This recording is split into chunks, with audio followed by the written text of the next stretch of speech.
Ok, bonsoir à tous. Le sujet de ce soir, donc en rapport avec l'actualité, euh, un événement assez intéressant qui est en train de se produire dans le monde concernant le Covid-19, c'est ce fameux passeport vert dont on parle. Ce passeport vert, c'est quoi? C'est tous ceux qui ont en fait qui ont été vaccinés ou qui ont été malades du Covid et qui ont guéri. Donc, automatiquement, ils ont ce qu'on appelle les anticorps pour pouvoir surmonter une éventuelle contamination. Et donc, à ce moment-là, ils peuvent rentrer dans des endroits où on va être un peu plus cool au niveau de tout ce qu'on avait jusqu'à maintenant, les 2 mètres de sécurité, les masques, etc. Et pour pouvoir en fait rentrer dans ces endroits-là, il faudra présenter ce qu'on appelle ce fameux passeport vert. Donc, prendre l'avion, je sais pas, des concerts, des choses où, bon, on ne peut pas se réunir malheureusement. Mais bon, si on a ce passeport vert, éventuellement, on pourra rentrer, on a le pass pour entrer dans ces endroits-là. C'est intéressant parce que le parallèle avec nous, il est simple parce que ce passeport-là, c'est exactement ce qu'Hachem il attend de nous, qu'on ait ce passeport vert pour la Géoula, pour la délivrance finale. Et on va voir de quoi il s'agit. On a tous entre les mains la possibilité d'obtenir ce passeport vert. On va dire ce passeport vert spirituel, plus exactement. Par rapport aux événements qui se passent, on voit, il faut ouvrir les yeux. Et on voit que les événements, depuis un an, tout s'est accéléré. Aucune personne au monde ne peut décrire, ne peut prévoir ce qui va se passer demain. Tous les jours, on est un peu au gré du vent, comme une feuille. Au gré du vent, gauche, droite, qu'est-ce qu'on fait? On avance, on retourne en confinement. Les gens, ils sont complètement déboussolés. Il veut organiser un mariage, il ne sait pas combien d'invités, on ne sait pas quand, on ne sait pas, on t'envoie un message. Est-ce que je peux reprendre le travail? Non, pas encore. Oui, on est complètement perdu. Demain, il peut y avoir une nouvelle mutation, une nouvelle souche, et rebelote, on repart encore. Si ce n'est pas ça, ça peut être une crise économique. Les gens, ils ont plus d'argent. Ils n'ont pas travaillé depuis 6 mois, 7 mois, un an. Ils sont à la rue. Ils ne savent pas quoi faire. Les problèmes de couple, les gens, ils sont à la maison chez eux. Et il y a des mauvaises ententes. Les enfants, l'éducation, et sans compter les problèmes sécuritaires. Aujourd'hui, on a deux doigts d'une crise mondiale au niveau sécuritaire par rapport à ce qui se passe, voire une troisième guerre mondiale. Et donc tout ça, il faut savoir que ce sont des signes de la venue du Mashiach. Les signes de la délivrance finale, c'est tout ce qui se passe maintenant. Je vais vous donner juste un signe. Le Midrash, il nous ramène que l'année où va venir le Mashiach, l'année même, vous voulez savoir c'est quand qu'il va venir? Alors, encore une fois, entre parenthèses, je préfère prévenir, mais quand on dit qu'il va venir, ça ne veut pas dire c'est un événement. Une date avec un événement, voilà, on va accueillir le Mashiach, il arrive, etc. C'est une procédure. C'est-à-dire que c'est des étapes. L'étape, c'est-à-dire que cette étape, elle a commencé, ok? Et il faut voir, en fait, quand est-ce que ça va monter à la surface, on ne sait pas. On ne sait pas, mais peut-être qu'il est déjà là. Peut-être que la délivrance, elle a déjà commencé. Qui pourra nous dire qu'on est déjà dedans? On ne sait pas. En tout cas, Hachem, il nous a donné par l'intermédiaire de la Torah des signes. Donc, le Midrash, il ramène comme ça. L'année où le Mashiach se dévoile, donc où commence cette procédure, plus exactement, c'est ce qu'on a expliqué, le Midrash, il dit, donc, Meler Paras Midgare Bemeler Aravi. Le roi d'Iran, ok, il provoque le roi Aravi, c'est d'Arabie Saoudite. Un Midrash qui a près de 2000 ans. Il nous ramène maintenant ce qui va se passer l'année où va venir le Mashiach. Le roi d'Iran, okay, Meler Paras, provoque le roi d'Arabie. D'Arabie, c'est qui? C'est l'Arabie Saoudite. La suite du Midrash, elle est comme ça, c'est que l'Arabie Saoudite, donc le Meler Arabi, Notel Etzam et Edom, il va chercher maintenant un conseil auprès de Edom. Edom, c'est qui selon la Torah? C'est les États-Unis. C'est-à-dire c'est l'Occident qui est représenté par son leader, qui aujourd'hui est les États-Unis. Ils vont prendre conseil chez lui pour savoir comment on fait. C'est-à-dire qu'il faut qu'il y ait un scénario, regardez, il y a 2000 ans, ça a été écrit, où l'Iran, elle provoque l'Arabie Saoudite, et que l'Arabie Saoudite, c'est des alliés avec Edom, qui est donc les États-Unis, pour leur demander conseil, pour leur demander de l'aide. Et c'est ce qui se passe actuellement. La suite du Midrash, elle est simple. C'est que les événements vont prendre une mauvaise tournure, et il y a marqué que le roi de Paras va revenir et détruire le monde. Le monde, il va trembler de peur, de savoir où est-ce qu'on va, où est-ce qu'on peut partir. Ça peut être éventuellement un scénario de bombe nucléaire. C'est pas ce qu'ils ont là-bas dans leur centrale. Ils sont peut-être déjà arrivés à ça, on ne sait pas. Ils ont peut-être pris des bombes à la Corée du Nord, on n'a aucune idée. Mais en tout cas, le Midrash nous dit que l'Iran revient, le roi d'Iran revient et veut détruire le monde. Pour détruire le monde aujourd'hui, il y a une seule solution. Je ne pense pas qu'on peut y arriver avec des fusils ou des armes ou des tanks, mais aujourd'hui, avec des bombes nucléaires, on peut y arriver. Et l'Iran, aujourd'hui, le sujet principal, c'est est-ce qu'ils vont avoir la bombe ou pas, la bombe nucléaire. Et on sait très bien que s'ils ont la bombe nucléaire, ce n'est pas pour faire peur aux ennemis, comme toutes les puissances nucléaires aujourd'hui. C'est pour l'utiliser. C'est pour ça qu'aujourd'hui, le monde, il veut négocier avec l'Iran, Israël ou d'autres pays, ils veulent attaquer justement parce qu'ils savent très bien que les négociations, c'est leur donner du temps, mais c'est le scénario. Même Israël vont avoir peur. C'est vrai que s'il y a une bombe nucléaire, Israël, ils sont dans le top 3 des pays concernés. Et le Midrash nous raconte que Hachem, à ce moment-là, se dévoile au peuple juif et leur dit: mes enfants, n'ayez crainte, n'ayez pas peur. Tout ce que je le fais que pour vous. C'est-à-dire, tous les événements qui vont se passer, c'est que pour vous. C'est dans votre sens, ne vous inquiétez pas, il y a une procédure qui est en train de se passer, ça va faire peur, mais sachez que je le fais que pour vous. À la fin, vous allez comprendre le scénario. Alors, regardez les événements aujourd'hui. Aujourd'hui, je ne sais pas si vous vous rendez compte, je ne sais pas si vous avez suivi un petit peu, tous les jours, l'Iran, ils envoient des missiles en plein cœur de l'Arabie Saoudite. Des attaques frontales, que ce soit de l'Iran, de l'Irak, surtout du Yémen, en passant par les Houthis. Ils envoient des missiles balistiques, des avions sans pilote, bourrés d'explosifs, matin, midi et soir. C'est des attaques frontales que l'Arabie Saoudite, elle se tait. Elle ne riposte pas. Il n'y a aucune attaque. Le monde n'en parle pas, alors que l'ONU aurait dû se lever et condamner. Personne n'en parle. Et ils subissent depuis quelques jours, plus exactement depuis le départ de Trump, parce qu'ils savaient que Trump, il était plus ou moins en position là-bas dans le Golfe Persique. Depuis que Trump est parti, ils ont commencé à provoquer. Et ils provoquent. C'est notre Midrash. C'est ce que raconte le Midrash. Le roi d'Iran provoque le roi d'Arabie Saoudite. Il n'y a pas marqué qu'il se bat avec lui. Il rentre en guerre. Il provoque, il envoie des bombes. Comment tu vas réagir? Viens, on va te voir maintenant. Comme ça, il envoie des pics, des bombes de matin, midi et soir. Et l'Arabie Saoudite, ils se taisent et ils attendent. Qu'est-ce qu'ils attendent? Ils sont en train de se concerter avec qui? Avec les États-Unis. Ce sont les alliés des États-Unis. Ils leur disent: écoutez, aidez-nous. Aidez-nous. Ce qui s'est passé cette semaine, je ne sais pas si vous avez suivi, des avions B-52 accompagnés d'avions de chasse israéliens, ils ont survolé le Golfe Persique pour montrer à l'Iran: OK, on a mis des positions là-bas, on a mis des forces. S'il faut, on intervient. Si vous commencez à faire à prendre le contrôle, etc., on sera obligé d'intervenir. Biden ne veut pas intervenir. Il est pour la paix, etc., et pour les négociations. Akadosh Baruch Hu, il leur renforce leur cœur. Ils ne veulent pas se présenter aux négociations. C'est bizarre, mais ils vont te donner tout sur un plateau. Continue ta bombe en parallèle. Non, on veut se battre jusqu'au bout. Regardez ce qui se passe maintenant.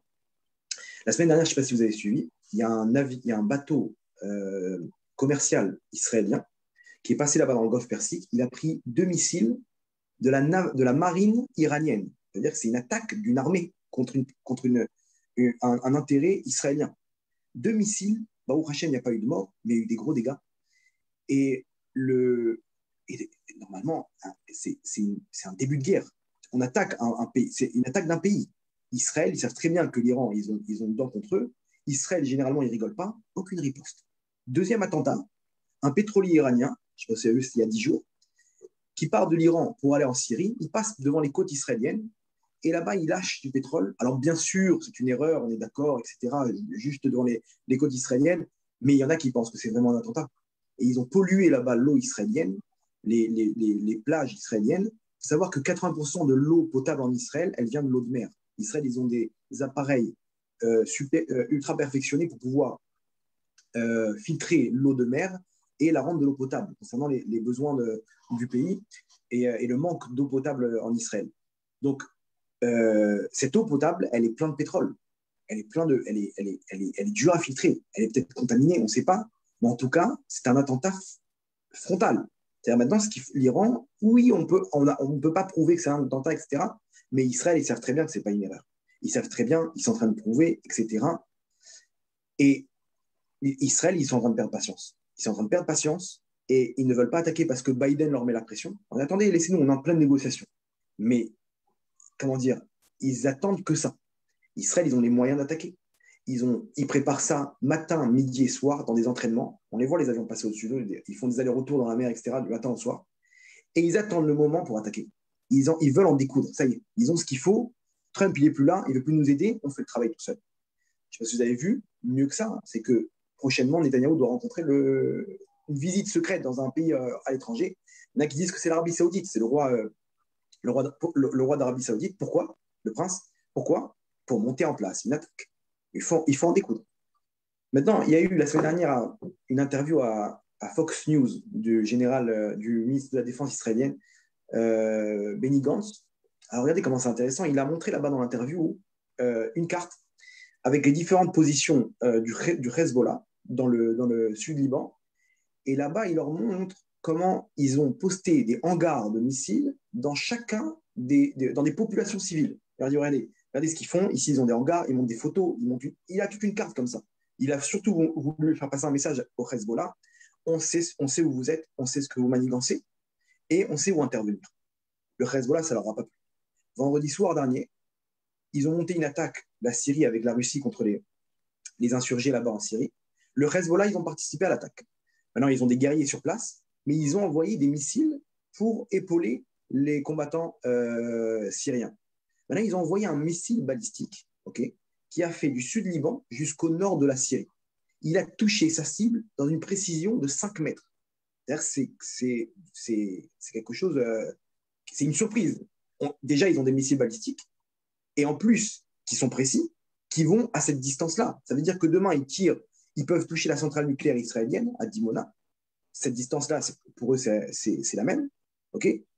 Et ils ont des missiles balistiques. Missiles balistiques qui peuvent faire descendre un immeuble complet. C'est pas de la rigolade. Ils envoient ça pas sur des cibles militaires. Eux, s'ils envoient, c'est au hasard. C'est dans des, comment dire, ça peut être des habitations, ça peut être des cibles civiles. Israël, ils ont été surpris par cette réponse du Hezbollah. Ils ont voulu leur répondre le Hezbollah en disant, regardez, vous pensez savoir tout sur nous, regardez la surprise. Et Israël, maintenant, ils savent très bien qu'ils ne peuvent pas rester avec un ennemi qui a des missiles balistiques à sa frontière et qui veut sa mort. C'est sûr et certain. Maintenant, la question, c'est de savoir quand est-ce que ça va exploser. Est-ce que ça répond au Midrash? Le Midrash qui raconte maintenant il y a 2000 ans ce qui doit se passer, l'année où doit venir le Mashiach, c'est exactement ce qui est en train de se passer maintenant. Exactement. Tout ce qui se passe aujourd'hui avec le corona, tout ce qui se passe, les malades, les gens qui ont des problèmes, etc. Le vaccin, est-ce que d'un côté, les gens ils sont en train de mourir du matin au soir, il faut se faire vacciner, on a besoin de sauver sa peau. Mais d'un autre côté, on ne sait pas d'où ça sort. On ne connaît pas un médicament comme ça qui n'a aucune histoire, aucun passé. Savoir est-ce que c'est bien pour nous, est-ce que c'est pas bien pour nous. Mieux que ça, c'est que quand on voit on lit un peu entre les lignes de ce que disent là-bas dans l'entreprise Pfizer, ils disent qu'Israël, c'est le laboratoire de l'entreprise. Non, mais je ne comprends pas. Tu n'as pas fait des essais déjà? Si tu dis que c'est le laboratoire, ça veut dire que tu montres par là que tu n'es pas sûr de l'efficacité de ce virus, parce que tu as besoin encore de faire des tests. Et allons-y, les femmes enceintes, bientôt les enfants, etc. Mais 2 secondes, un petit peu Alors, il n'y a pas de problème. Viens, on voit, est-ce que lui-même, il s'est fait vacciner? Non. Quand on lui pose la question au patron de Pfizer, est-ce que vous êtes fait vacciner? Réponse, quand mon tour viendra, à ce moment-là, je prendrai le vaccin. Il y a un ordre, d'abord les personnes âgées, et après, quand viendra mon tour, j'utiliserai ce vaccin. Alors, je ne sais pas si vous connaissez le passé de l'entreprise Pfizer. Ils ont des amendes records. Ils ont fait des coups de crasse, mais des trucs incroyables. D'un coup, le patron de Pfizer, il ne peut pas prendre le vaccin parce que sa morale l'empêche. Alors qu'ils ont fait des choses. Allez voir la balle historique, vous allez comprendre de qui il s'agit. C'est des mafieux. C'est des mafieux. D'un coup, non. Ma morale m'empêche de prendre le vaccin. Ils ont pris les deux sous table dans tous les sens, mais de prendre le vaccin pour être protégé, je ne peux pas. Je peux pas, il y a un ordre, etc. Alors que ici, ils veulent faire maintenant les enfants les jeunes de moins de 16 ans, etc. en Israël. Donc, bon, entre nous, c'est bizarre. C'est bizarre, c'est pas ce qui va se passer. D'un autre côté, ça marche. On voit les résultats. On voit des gens dans des maisons de retraite en Israël. 40, ils ont été. Il y a un employé qui a été contaminé. Il y avait 40 personnes âgées. 13 ont été contaminées. Aucun effet secondaire. Aucun effet secondaire. Ils ont tous eu le Covid, les 13. Aucun n'a eu de la fièvre, aucun n'a eu de truc. Ils étaient contaminés, oui, mais d'un autre côté, ils avaient des anticorps qui les ont protégés. Allez savoir sans ce vaccin-là, s'il n'y en a pas qui seraient partis, malheureusement. Donc, on est dans un désordre complet. On ne sait pas ce qui va se passer. Et qui peut nous dire qui va s'en sortir? Qui peut nous dire qu'il va passer entre les lignes et qu'il va pouvoir en fait s'en sortir par rapport à cette situation dans laquelle on se trouve maintenant. Qui va obtenir ce passeport vert maintenant pour ce qui doit se passer maintenant dans les jours merveilleux pour l'homme Israël, pour le monde, qui vont se produire avec la venue du Mashiach. Parce qu'il faut comprendre que tout ça, n'oubliez pas la fin du Midrash. Hachem nous dit, tout ce que je fais, je le fais que pour vous. C'est pour votre bien. Ne croyez pas que tout ça, c'est pour vous tuer, tout ça, c'est pour vous faire du mal. À la fin, je vous annonce, la fin, elle sera bonne. Ça va se passer de la meilleure des façons. Comment ça va se passer? On va avoir peur. On va avoir peur et il nous faut ce passeport. Qui nous dit maintenant que toi, tu as un passeport? Tu crois que tu peux maintenant arriver, toi, à cet événement? Alors ici, on peut, matériellement. Voilà, moi, j'ai fait le vaccin. Est-ce que toi, tu as fait ce qu'il faut pour y arriver à cet événement spirituel, cet événement de la fin des temps? C'est ce qu'on va expliquer aujourd'hui, comment y arriver. Et vous allez voir que c'est exactement ce qui se passe maintenant aujourd'hui avec tous ces événements-là. On voit ce qui se passe, les événements qui se passent au sein du Ham Israël, dans le monde entier. On voit ce qui se passe et vous verrez que la solution, c'est ça, le passeport vert. Faut savoir que nos sages nous ont dit qu'à la fin des temps, l'épreuve, elle sera à l'image de quelqu'un qui monte un mur rempli d'huile. Imaginez-vous escalader un mur, ok, un mur de 3 mètres. Tu dois l'escalader, maintenant il est huileux. Comment tu fais? Tu peux pas, tu glisses. Tu essaies de prendre appui avec ton pied, tu peux pas. Tu réessayes et ça glisse, et ça glisse. Tu poses ta main, tu n'arrives pas. Pour nous dire quoi? Pour nous dire que l'épreuve, elle sera dure. L'épreuve, elle sera dure, mais j'ai pensé une autre chose. Dites-moi ce que vous en pensez. Pourquoi on a utilisé cet exemple-là? On n'a pas dit l'épreuve, elle sera comme porter un poids très lourd. Pourquoi l'épreuve, elle ne sera pas comme rester sous l'eau en apnée? Pourquoi on a choisi un mur rempli d'huile? Vous savez pourquoi? Parce que pour monter ce mur, il n'y a que mon prochain qui peut m'aider. Tout seul, je ne peux pas monter. Tout seul, tu ne peux pas monter. Comment tu fais pour monter? Tu t'entraînes avec ton prochain. Tu te mets dos au mur, tu te mets un peu sur les genoux, vas-y, monte sur les genoux. Hop, allez, vas-y, monte sur mon épaule, c'est bon, t'as attrapé, allez, vas-y, hop, tu le pousses, c'est bon, il est monté. Vas-y, donne-moi la main, moi, si je vais essayer de monter, il m'aide, et comme ça, on arrive à monter tout le monde. Ce mur-là ne peut monter que si on est deux. C'est-à-dire, Hachem, il nous dit par là, l'allusion qu'il y a dans cet exemple-là, que nos sages ont choisi, c'est pour nous dire que pour réussir, il faut être ensemble. Si on est divisé, on va nulle part. Essaye tout seul de monter, tu n'arriveras pas. Essaye, vas-y, prends ton élan, prends ton temps, tu as tout ton temps, tu n'arriveras pas. Pourquoi? Parce que c'est monter sur un mur huilé, ça ne sert à rien, ça va glisser. Viens, je t'aide, viens, je te prends ton pied, viens, je te fais grimper. Tu n'as pas besoin de t'appuyer sur le mur, tu peux t'appuyer sur mon épaule. Quand tu t'appuies sur moi, tu peux monter. C'est exactement cet exemple-là qu'ils ont pris ça. Il faut comprendre que c'est ça, la réussite de l'épreuve, elle est quand on est ensemble. Et aujourd'hui, ce qui se passe, malheureusement, c'est que le monde, il est divisé. Le monde, il est divisé par cette épreuve qu'on a aujourd'hui. La sinatrinam, la haine gratuite. La haine gratuite au sein du peuple. Est-ce que, par rapport à cette épreuve-là, regardez l'épreuve qu'Hachem a donnée, ça met juste en valeur, en évidence, ça remet à la surface tout ce qu'on avait à l'intérieur. Il faut dire ce qui est, on se déteste. On se déteste les uns les autres. On se déteste. On le cache. On ne peut pas montrer ça parce que c'est pas classe. Mais on se déteste. Maintenant, Hachem, il a fait une épreuve où, si tu ne fais pas attention à ton prochain, tu peux le tuer. Mets ton masque. J'ai la flemme. Je n'ai pas les nerfs de cette épreuve-là. Mais sache que si tu ne fais pas attention à ça, tu peux contaminer ton prochain et le tuer. Vous vous rendez compte? C'est-à-dire, ici, maintenant, l'épreuve, elle est que si tu ne fais pas attention à ton comportement, tu peux tuer ton prochain. Rav, je peux vous poser une question?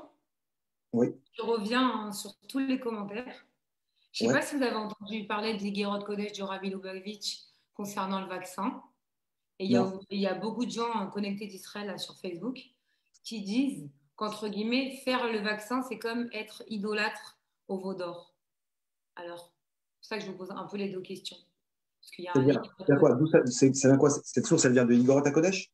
Ouais, l'Iguerot Kodesh de Rabbi Lubavitch qui est ressorti, qui parle du vaccin et d'Israël. Concrètement, j'ai la lettre devant les yeux. Moi aussi, elle est arrivée chez moi. Moi, je pense qu'il faut interpréter ça comme ça. C'est que d'un autre côté, les rabbinim nous disent aussi, selon la Torah, qu'il faut faire attention à sa santé. Quand un rabbin dit qu'il faut prendre le vaccin, comment prendre le vaccin? Il ne faut pas le prendre en pensant que c'est ça qui me protège. Parce que si on croit que c'est le vaccin qui me protège, alors c'est de l'idolâtrie. Ce qui veut dire le rabbi par là, c'est que quand tu prends ton vaccin, tu le prends parce que c'est Hachem qui guérit. Hachem t'a choisi que ça passe par un vaccin, ça peut passer par un Doliprane, ça peut passer par une autre chose. Tu peux faire en sorte que je tombe jamais malade. Ok. Maintenant, celui qui protège, c'est Hachem. Celui qui a donné l'autorisation aux médecins et aux médicaments de me guérir, c'est lui-même. Il passe par un intermédiaire. Si je crois que c'est cet intermédiaire-là qui me guérit, c'est l'idolâtrie. Donc, je pense que ça ne veut pas dire par là qu'il ne faut pas prendre le vaccin, sinon ça viendrait comment dire, en contradiction avec la Torah. Mais je pense que il veut dire c'est comment il faut prendre le vaccin. Prendre ce vaccin-là, c'est de cette façon-là. D'un autre côté, peut-être que de croire que c'est ça qui va nous sauver, c'est aussi problématique. Je pense que c'est comme ça qu'il faut interpréter, sinon ça remettra en cause plusieurs choses dans la Torah. Et je ne pense pas que c'est l'intention de ce qu'il a voulu dire. Voilà. Il y a d'autres questions Ouais, alors, par rapport au passeport, est-ce que vous pensez que le fait que voilà, les gens qui ont été vaccinés en Israël 2 fois, aujourd'hui, maintenant qu'ils ont le passeport vert, est-ce que c'est une forme aussi d'idolâtrie parce qu'ils n'ont pas eu trop le choix et que c'est un peu ce qui se passe dans le pays, c'est tout le monde, il n'y a pas que les personnes âgées. Aujourd'hui, même les gens de 30 ans ou même 20 ans, ils sont vaccinés. Qu'est-ce que vous voulez dire par là? Ben là, il pose la question, est-ce que le fait d'avoir le passeport vert, la course à la consommation, le fait que en fait, on parle du vaccin pro, est-ce que c'est pas un masque pour, entre guillemets, parler plus d'idolâtrie et de vraiment nous mettre tout le monde de se faire vacciner et tout, ou c'est vraiment, voilà, il faut le faire pour se protéger et laisser entre les mains d'Hachem les choses.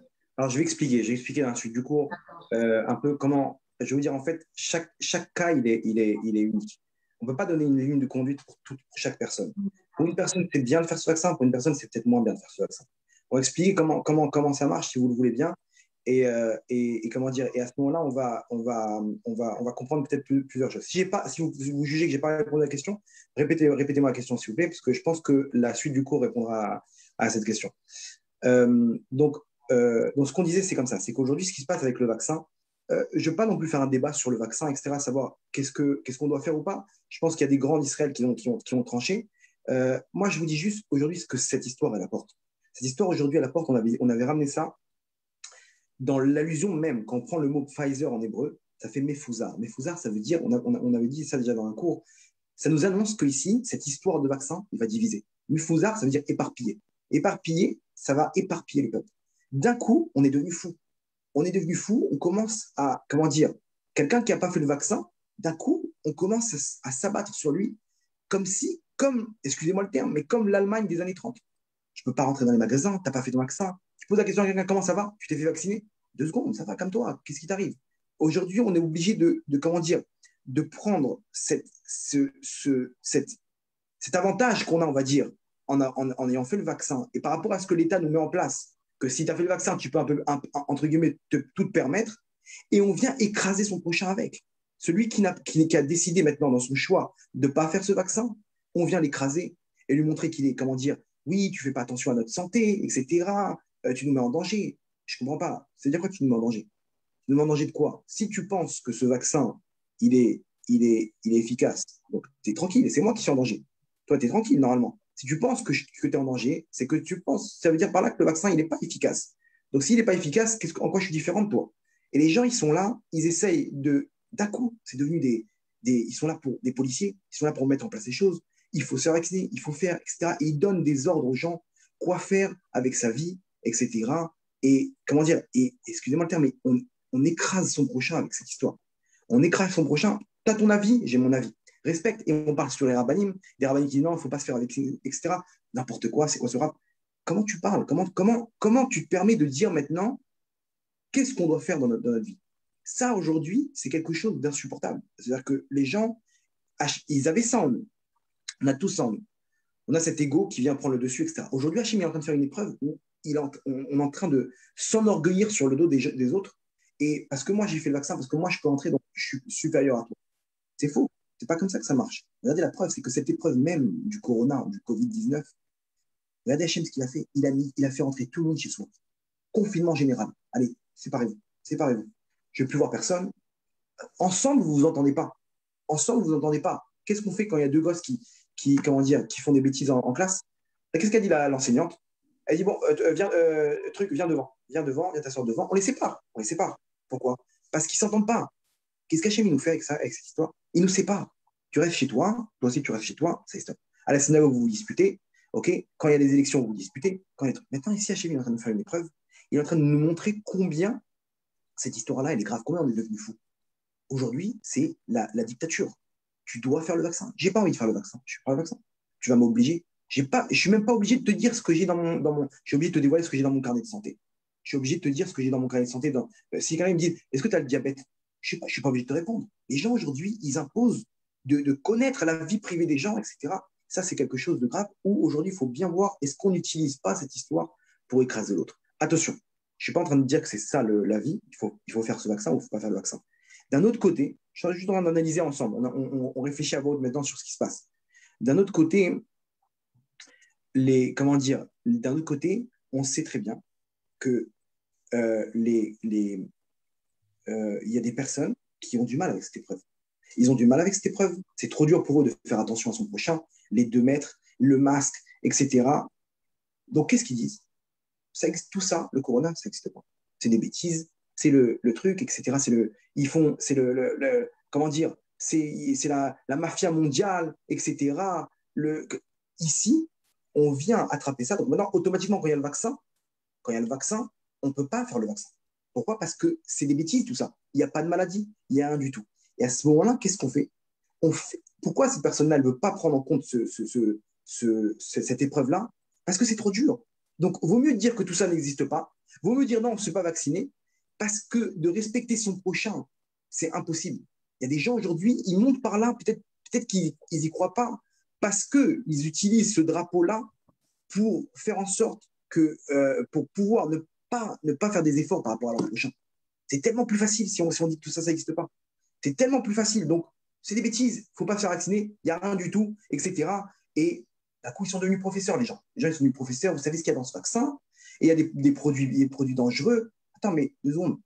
Tu sais et ces gens-là, ils sont en train de bronzer sur des plages, en train de griller sur des plages, à 2 doigts du cancer de la peau. Ils mangent des choses terribles, ils fument des clopes, etc. Et d'un coup, faire attention, etc. Donc aujourd'hui, savoir que cette épreuve-là, elle fait d'un côté, elle met tout le monde comment dire, elle fait une marque locale générale, une division générale, et Akadosh Baruch Hu, il déteste ça. Il déteste ça. Alors oui, d'un côté, les Gdolé Israël, la majeure partie, les grands d'Israël, ils ont dit de se faire vacciner. Pourquoi? Parce que c'est la Torah elle-même qui dit ça. Mais d'un autre côté, il y en a qui ont dit de ne pas se faire vacciner. Alors qu'est-ce qu'on fait? Chacun selon son rave. On va expliquer comment ça marche, mais chacun selon son rave. Ton rave, il te dit, va te faire vacciner. Il se base sur une halakha, ok? Pas sur un avis il a une halakha, lui. Il a une procédure comme ça, une conclusion halachique. Il se base sur ça. Quand toi, c'est ton rave, il te dit d'attendre, attends. D'un autre côté, tu n'as pas de rave. Regarde les grands d'Israël, le rave Kaneski, le rave Yitzhak Yosef, etc. Eux, ils disent quoi? Ils disent qu'il faut le faire. Donc, la majeure partie des grands d'Israël, ils disent de le faire. D'un autre côté, si on ne sait pas quoi faire, on a une mitzvah d'écouter les sages d'Israël. Et ça aussi, je vais y venir. Je vais expliquer pourquoi. Comment c'est possible que la Torah, elle peut nous dire de le faire ou de ne pas le faire? Si lui, il a une conclusion halachique qu'on peut ne pas le faire, comment lui, il a une conclusion halachique qu'on peut le faire? Ça aussi, je vais expliquer. Ne vous inquiétez pas, je vais essayer de mettre un peu d'ordre dans tout ça. Ça, c'est le problème. On a posé le problème, ok? On a posé les 2 types de personnes. Et donc, on va essayer de régler maintenant comment ça marche. Alors, il faut savoir, la Torah, la chose qu'Hachem il déteste le plus, okay, c'est la haine gratuite. La haine gratuite, c'est quoi? C'est exactement ce qui est en train de se passer actuellement. C'est que maintenant, je déteste mon prochain parce qu'il n'a pas fait le vaccin ou parce qu'il fait le vaccin, etc. Comme on a expliqué maintenant. Mais qu'est-ce qu'il t'a fait? Il t'a volé de l'argent gratuitement. Gratuitement, je ne peux pas le voir. Pourquoi? Parce qu'il ne rentre pas dans ma vérité à moi, dans mon émet à moi. Donc, comment dire, par rapport à ça, on va détester son prochain gratuitement. Ça, c'est la pire des choses dans la Torah. C'est pour ça qu'on est en galoute, en exil jusqu'à maintenant. C'est pour ça que Kadosh Baruch Hu, il a détruit le Beth Amikdash et le temple. Et la reconstruction, c'est l'amour gratuit. Donc, vous comprenez bien aujourd'hui que le passeport vert pour la Géoula, c'est quoi? C'est l'amour gratuit. L'amour gratuit. L'amour gratuit, c'est le passeport pour la délivrance. Quand maintenant, moi, je respecte mon prochain gratuitement. Pourquoi? Pas parce qu'il a une bonne raison j'ai une bonne raison de l'aimer ou quoi que ce soit. À ce moment-là, je rapproche la délivrance. Je fais en sorte que cette délivrance, elle arrive beaucoup plus rapidement et de la meilleure des façons. C'est ce passeport vert que quand le Mashiach va arriver, on va tous essayer d'aller le voir, etc. On va faire la queue. Et d'un coup, son secrétaire, il va venir comme ça et dire viens, il t'appelle. Le Mashiach, il t'appelle. Pourquoi? Toi, tu as un passeport vert. Toi, tu as fait en sorte autour de toi de créer de la joie, de créer de l'union, d'aimer ton prochain, etc. Viens, toi, tu fais partie de l'élite. Tu fais partie de ceux qui ont truc. Quand ces événements ils vont arriver, malheureusement, un jour, ça va exploser. Tout ce qu'on dirait un jour, ce sera trop tard à ce moment-là. C'est maintenant qu'il faut faire ses preuves. C'est maintenant qu'il faut faire ses preuves. Et c'est ça qu'Hachem attend de nous. D'un autre côté, quand il y a de la sinatrina, mais il y a de la haine gratuite, on recule la venue de ma chère. Parce que c'est tout ça la raison de l'exil aujourd'hui. 2000 ans d'exil à cause de ça. Donc toi, tu as fait le vaccin, d'accord, super. Mais quand tu viens fracasser ton copain, ton prochain, tu crées des nouvelles souches. Pourquoi? Parce que tu rallonges maintenant le truc. Tu comprends? Tu es en train de créer des nouvelles mutations du virus. Tu es en train d'allonger l'exil parce que tu détestes ton prochain. Et ça, d'où on apprend ça? La Gemara nous ramène une histoire avec Hillel, une histoire avec Shammai et Hillel. Un juif qui a voulu, il est parti voir Shammai, c'était un des grands de l'époque, à l'époque du Beth Amikdash, et il lui a dit apprends-moi la Torah sur un pied. Genre, rapidement, là, j'ai pas le temps maintenant, fais-moi un petit truc, un petit résumé, c'est tout. Shammai, il a pris son bâton, il a commencé à courir derrière lui. Mais insolent, tu crois que c'est comme ça ou quoi? Bouge de là. Hop, il a envoyé. Il est parti voir Hillel. Hillel, c'était le grand de la génération aussi. Raph, merci une seconde, je suis vraiment sincèrement désolée de vous couper. Mais là, il y a un débat sur la plateforme. Et alors, je vais vous dire une seule chose. Que vous ne soyez pas d'accord avec le Rav, il n'y a pas de problème. Le manque de respect, je n'accepterai jamais.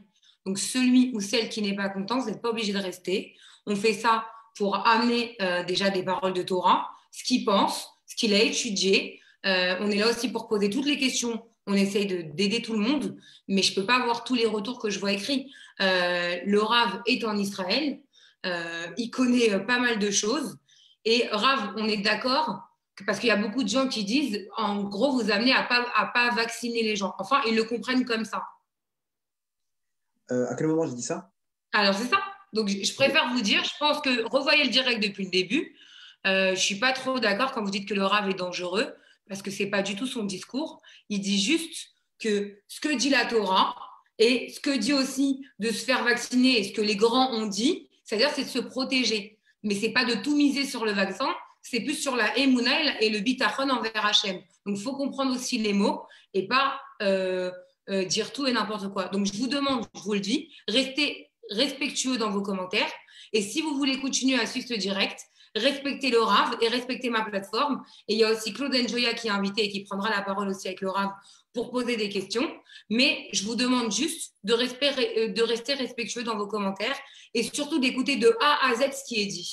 Donc, merci là pour cette petite parenthèse Rav, mais je préfère que simplifier les choses. Non, il n'y a pas de problème. Mais faut comprendre que en dehors de ce qu'on dit, déjà, premièrement, la suite du cours, elle va être plus intéressante pour ces personnes-là, parce que ça va sûrement répondre à leurs questions. Deuxièmement, s'ils suivaient aussi le vrai message qu'il y a dans ce cours-là, il est vrai que c'est plutôt la haine gratuite qui est dangereuse. Bref, en tout cas, comment dire, revenons à ce qu'on disait. Donc, on parlait comment dire, de l'histoire avec Hillel et Shammai. Donc, cette personne-là, elle a demandé à connaître la Torah, ok, sur un pied, et Shammai l'a envoyé balader. Il est arrivé chez Hillel et il lui dit, Grodarav, je veux apprenez-moi la Torah sur un pied. Hillel lui dit, il n'y a pas de problème. Il lui dit, la Torah, sache, et ça va nous apprendre pour nous, c'est quoi la Torah? La Torah, c'est ce que tu n'aimerais pas qu'on te fasse, ne le fais pas aux autres. Et le reste, tout le reste de la Torah, c'est que des commentaires. Ça, venez, on analyse cette phrase-là, c'est exactement ce qu'Hachem, il attend de nous. Ça veut dire quoi? La Torah, c'est t'aimeras ton prochain comme toi-même, okay, de faire attention à ton prochain, comme ce que tu n'aimerais pas qu'on te fasse, au moins ça. Le reste de la Torah, c'est des embranchements, c'est que des commentaires. C'est-à-dire le titre général de la Torah, c'est l'amour de son prochain. Le reste, c'est que des commentaires. Ça veut dire quoi? C'est-à-dire que si la Torah, c'est un arbre, cet arbre-là, ce tronc, cette racine, en fait, de toute la Torah, c'est aimer son prochain. Le reste, Shabbat, etc., c'est que un embranchement, okay, de tout ce qu'on dit maintenant, de tout ce qu'on dit. Ça veut dire quoi? Ça veut dire que si maintenant, il y a quelqu'un qui donne de la Torah, mais qui vient casser son prochain, ok, c'est pas de la Torah. Ça veut dire que si c'est pas enraciné à la source de ça, c'est pas d'aimer son prochain comme soi-même. Il lui dit, sache que c'est pas de la Torah. Il faut que ça soit, les commentaires, il faut que ça découle de ça. Si ça découle pas de ça, quelqu'un qui utilise la Torah pour fracasser son prochain, utiliser les grands d'Israël pour dire, bon, mais c'est n'importe quoi ce que vous faites, etc. Ok, ok, il n'y a pas de problème. Les grands d'Israël, ils ont parlé, etc. On est d'accord avec ça. Mais d'un autre côté, de s'enorgueillir sur son prochain avec ça, sache que quand on cherche la source de cette remarque, ça ne vient pas de cette racine-là, d'aimer son prochain. Ça ne vient pas de cette racine-là. Alors quoi? Ça ressemble à la Torah, mais ce n'est pas la Torah. C'est une imitation. Comme il y a des sacs Vuitton, ok, c'est le même, mais ce n'est pas le vrai Vuitton. Ok, la Torah, c'est pareil. Il y a de la Torah, tout ce qui est Torah qui fait du mal à son prochain, sachez que ce n'est pas de la Torah. Hachem, la chose la plus importante pour lui, c'est de savoir que ce que tu fais, c'est est-ce que tu n'aimerais pas qu'on fasse ce que tu n'aimerais pas qu'on te fasse, ne le fais pas à ton prochain. Le reste, ça doit être enraciné dans ça. Et regardez comment c'est intéressant. Ce que ça veut dire par là aussi, ça veut dire que cet amour-là, il ne doit pas être aveugle. Il doit être aussi, regardez bien le reste de la Torah pour pouvoir aimer. Ça veut dire quoi? Il faut que ça soit avec des limites de ce que la Torah, elle détermine derrière. Quand on me dit, si je te mets une claque, alors tends l'autre joue, ça, c'est pas la Torah. La Torah, c'est pas le but de prendre une claque. Oui, c'est de l'amour de son prochain de ne pas rendre la claque et au contraire de l'encourager à m'en donner une deuxième. Mais la Torah, elle va te dire non. Dis-lui de ne pas te mettre une deuxième claque. Tu sais pourquoi?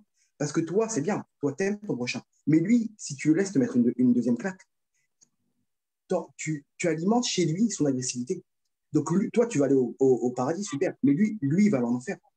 La Torah, c'est faire en sorte de mettre des barrières pour arriver au bien absolu. Le bien absolu, c'est pas ce que moi je vois maintenant. Quand un enfant il veut pas aller chez le dentiste, je suis obligé d'aller chez le dentiste.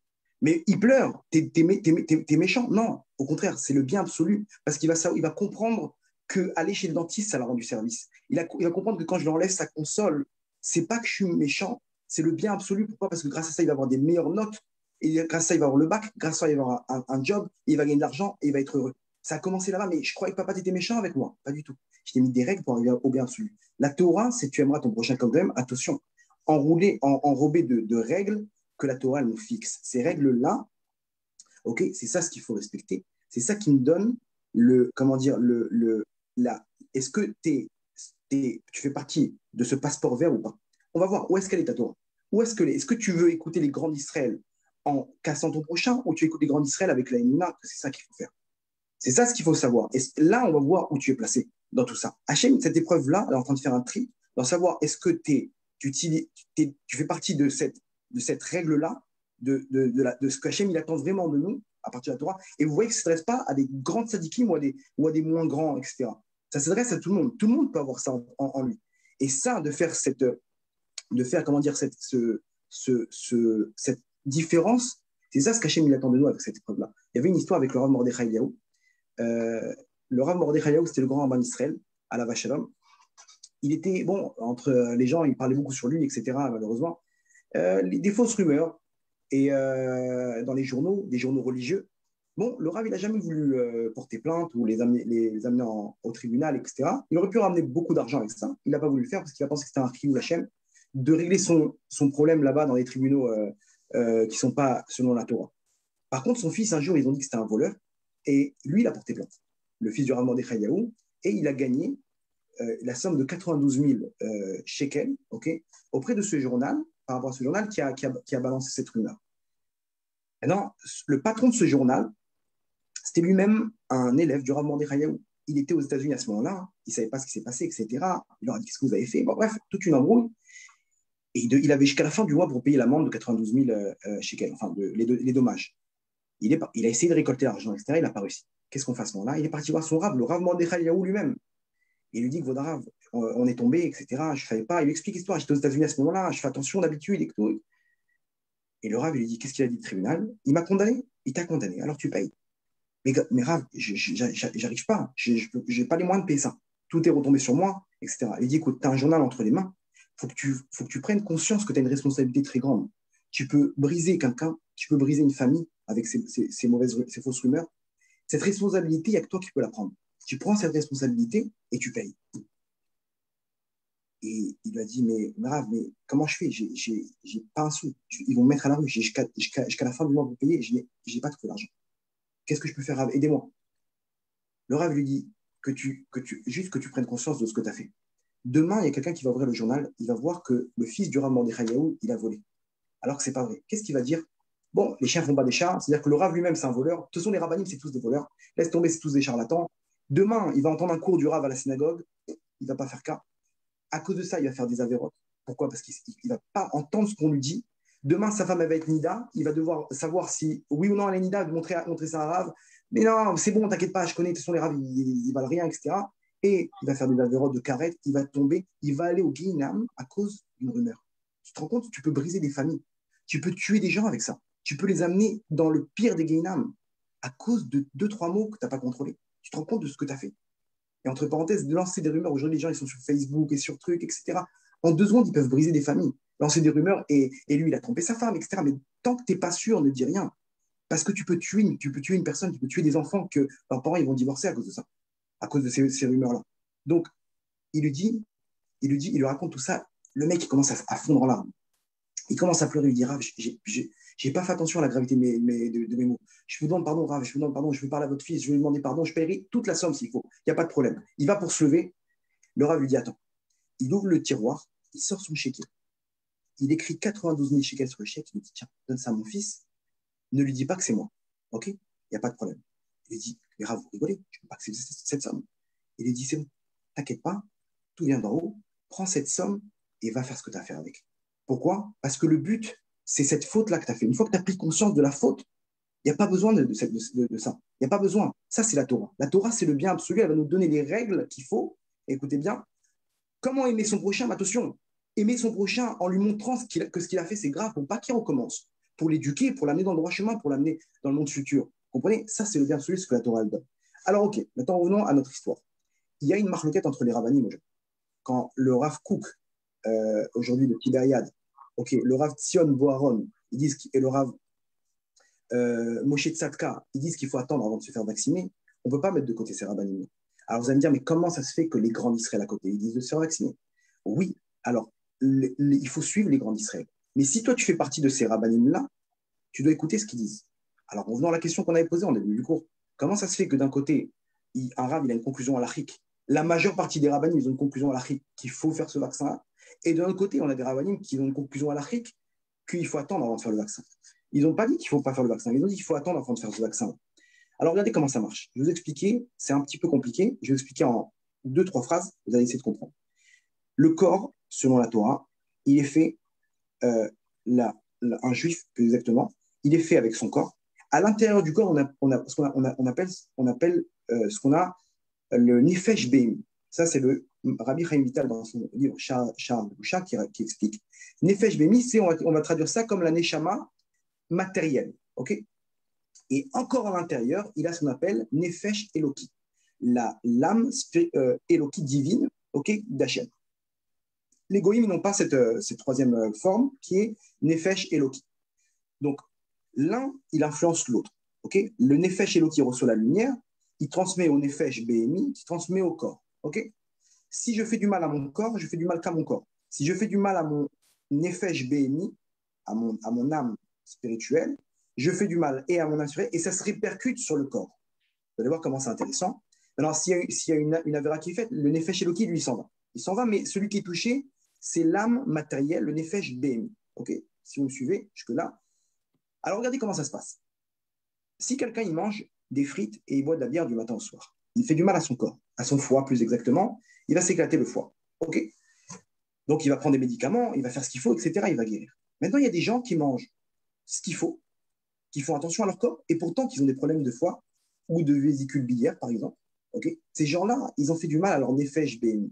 La Torah dit quelqu'un qui s'énerve, il fait du mal à son nefesh BMI. Okay, ça, vous allez me dire, il n'a pas fait du mal à son corps, il a créé quelque chose spirituel qui va faire du mal à son nefesh BMI, qui va influencer l'organe parallèle au nefesh BMI, qui va être donc dans le corps, qui va être par exemple la vésicule biliaire, et il va avoir des problèmes de foie ou de vésicule biliaire. Pourquoi? Parce qu'il n'arrête pas de s'énerver, malgré qu'il mange tout ce qu'il faut. Vous comprenez? Maintenant, les médecins, ils ne connaissent pas cette information. Donc, ils vont essayer de faire des analyses. Pourquoi ta vésicule biliaire ne marche pas alors que tu manges ce qu'il faut, tu ne prends pas de gras, tu prends que de l'huile d'olive et des trucs et des machins, etc.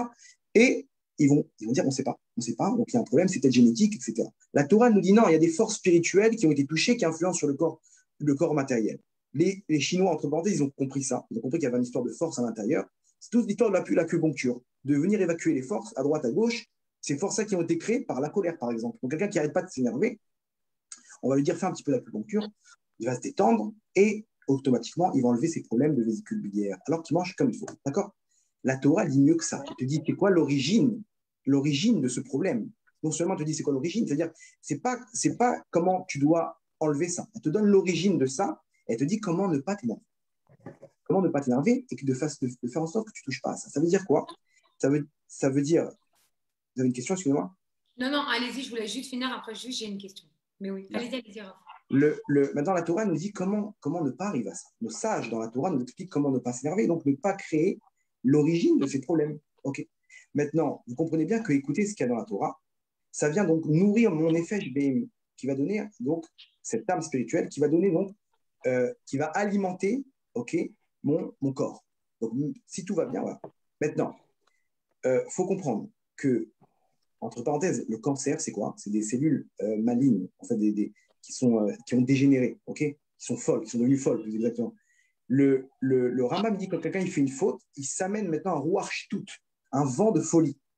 C'est intéressant. C'est quoi un vent de folie? Ça veut dire que dans son effet HBMI, il s'amène un vent de folie, un genre une sorte de folie temporaire qui va influencer sur une folie matérielle qui va se répercuter sur les cellules, qui est peut-être la cause de certains cancers, entre parenthèses. Maintenant, quand moi j'écoute ce que mon Rav dit, lui, il va trancher selon la Torah ce qui est bien pour mon nefesh béni à moi, pour mon âme à moi, pour ma neshama à moi. Quand le Rav il lui dit à l'autre quelque chose de différent, ça veut dire par là que pour son nefesh béni à lui, pour son âme à lui, il a besoin de quelque chose d'autre. D'où la différence entre les Ashkénazes, les Sfarades, que vous regardez bien, c'est pas la même Torah des fois. Pour eux, c'est permis, pour eux, c'est interdit.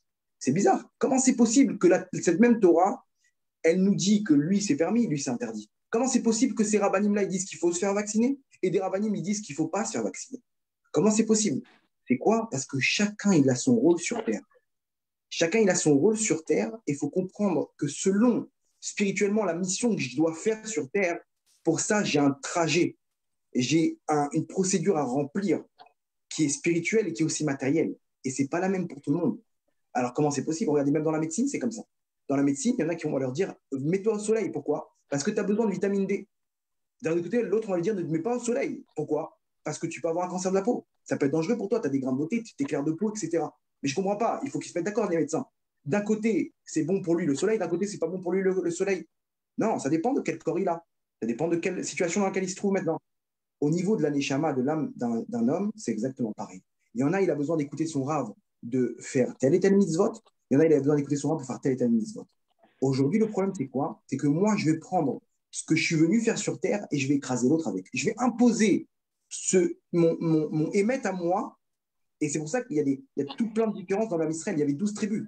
12 tribus, pourquoi? Parce qu'il y a des différences dans les rôles qu'on a sur Terre. Lui, il est maintenant Chabad, lui, il est Breslev, lui, il est yéménite. Lui, laisse tranquille les gens, arrête d'imposer que c'est ça le Hémet. C'est comme ça, et eux, ils n'ont rien compris, et les Haredim, ils n'ont rien compris, et eux, ils n'ont rien compris, etc. Aujourd'hui, si une personne a compris ça, il n'y a plus de division. Parce qu'aujourd'hui, l'ego qu'on a, c'est ça qui brise tout, et c'est ça qui fait en sorte d'imposer à l'autre ma vérité à moi. Et ça, c'est pas de la Torah. Il faut comprendre que chacun, il a sa vérité. Alors oui, il faut écouter les grands d'Israël, parce que pour tout l'homme Israël, c'est ça ce qu'il faut faire. Mais si toi, ton rave, il te dit attends avant de le faire, c'est pas interdit. Pourquoi? Parce que peut-être que si tu prends le vaccin et que ton rave t'a dit d'attendre, peut-être que ça va pas marcher. Ou peut-être que ça va te poser un problème. Par contre, si toi, tu n'as pas de rave et que tu dois écouter les grands d'Israël et que tu ne prends pas ton vaccin, alors là, tu risques d'être en danger, mon sadique. Pourquoi? Parce que là, spirituellement, tu n'as pas écouté l'ordre de d'exécuter ce que les sages disent, okay, ce qui est la Torah elle-même dit. Et donc, pour répondre à la question de cette personne qui a dit qu'il faut écouter les grands d'Israël, tout le monde est d'accord avec ça. Et pour 99% des gens, parce qu'aujourd'hui, presque 90% des grands d'Israël disent qu'il faut faire ce vaccin-là. Okay, donc, celui qui ne fait pas ce vaccin-là, sachant que son rave, il n'a pas de rave, et que son rave ne lui a pas dit de ne pas faire le vaccin, à ce moment-là, il est en danger. Donc oui, il faut faire ce vaccin-là, sur la peur de mort. Mais si ton rave, il te dit de ne pas faire ce vaccin, mais laisse-le tranquille, cette personne-là. Pourquoi tu veux l'attaquer? Lui, dans son rôle, dans son âme, il n'a pas besoin de faire le vaccin. Vous comprenez? Grave, 2 minutes, si ça ne vous dérange pas. On va faire interférer quelques minutes qui est là avec nous aussi, Claude Njoya. Avec plaisir. Il va vous poser des petites questions. Et Claude, alors Rav, je le dis, mais les gens le connaissent à travers la plateforme aussi. Il interfère beaucoup avec le Rav David Witou, le Rav Djinovitch. Il connaît très bien Israël pour avoir été sur le terrain. Et c'est quelqu'un qui fait énormément de Kiddush Hashem. Il faut savoir que c'est un blé noir. Et que je peux vous dire que même moi, il a plus de connaissances que moi. À tout niveau, il étudie énormément avec beaucoup de rabbinim. Donc, Claude, bonsoir. Bonsoir. Et j'aimerais bien que tu poses des petites questions au Rav, parce que ça va aussi avec ce que posent les internautes. Et je pense que ça serait bien que tu interfères maintenant pour poser des petites questions au Rav. Mais je sais que ça va rejoindre un petit peu, donc je te laisse faire. Alors déjà, bonsoir Rav. Je suis vraiment très enchanté. Depuis que j'ai fait Teshuva, je me bats vraiment pour propager le Emet avec l'enseignement des rabbanim. Donc mes 3 premiers rabbanim qui m'ont fait faire Teshuva, c'est le Rav Ron Chaya, le Rav Putou et le Rav Djinovitch. Et maintenant, vous faites partie aussi des Rav qu'on suit beaucoup dans la famille de non-juifs, entre parenthèses, des nations. On adore vos shiurim. Franchement, je vous dis kol hakavod, parce que voilà, vous parlez avec un langage aussi de jeunes. Et comme je le dis toujours, chaque Rav a sa manière. Rav Ron Chaya, ça sera plus sur le moussard. Rav Zamir Cohen, ça sera plus sur la science. Et vous amenez un aspect nouveau qui ne m'est pas laissé indifférent. Je vous ai découvert grâce à Déborah, à Marc, qui est de prendre l'actualité avec un langage de jeunes. Et ça rentre direct dans notre neshama. Donc voilà, c'était déjà pour vous dire. Merci beaucoup pour les compliments et enchanté aussi. Voilà. Donc, Rav, je vais vous expliquer juste mon parcours qui est très simple. J'ai fait Teshuva sur j'étais chrétien par ma mère et musulman après par mon père. Donc, chrétien jusqu'à l'âge de 13 ans. Et après, je suis revenu, entre parenthèses, à la religion de mon père, qui est l'islam. Et après, quand j'ai eu ma fille, je suis resté juste croire en Dieu. Donc, même pas ben noir, pas de notion. Je me suis dit, il y a trop de problèmes, je vais rester croire qu'en Dieu. Et ma fille m'a posé une question simple, que beaucoup de gens des nations, j'ai horreur de dire non-juifs, des gens des nations, puisqu'Hachem a créé 70 nations, ne savent pas. Peut-être que pour vous, c'est évident. Ma fille m'a posé à l'âge de 12 ans en quelle langue Dieu parle. Parce qu'elle entendait toujours Dieu a dit, Dieu a dit, Dieu. Et elle me dit en quelle langue Dieu parle. Et moi, j'étais bête et méchant. Et même de moi-même, parce que ça a été caché dans la chrétienté et c'est caché dans l'islam, que la langue sainte que Adam parlait, que Noé parlait, que Abraham parlait, c'est l'hébreu. Donc, de là, je me suis dit, mais comment ça se fait qu'à plus de 30 ans, je n'étais pas capable, toutes les religions ne m'ont pas amené cette réponse-là. Et c'est de là que j'ai compris le rôle d'Israël, parce que grâce au rabbanim, on sait que l'homme ne descend pas du singe. Et aujourd'hui, avec des raves comme vous, comme Zamir Cohen, c'est ça, toutes les découvertes scientifiques vont maintenant dans le sens de la Torah. Donc, si vous, rabbanim, vous êtes les aînés, Béror, Israël, vous avez cette tâche vraiment quotidienne. Parce que moi, vous demandez à Rav Putou ou à Rav Roneshaya, va vous dire, moi, vous avez dit qu'on n'a pas de nefesh à Bémi. Moi, j'ai fait Teshuva à cause de Zera Levatala. Excusez-moi. L'idée, j'ai vu tout ça. Donc, je vous dis que beaucoup de non-juifs. Claude, une seconde, il te répond. Juste pour rectifier, les juifs, ils ont aussi le nefesh Eloki, ok, mais les goïms, ils ont ce nefesh Ben. Ils ont cette. Pour vous rectifier, voilà. Ce que vous avez dit, excusez-moi. Voilà.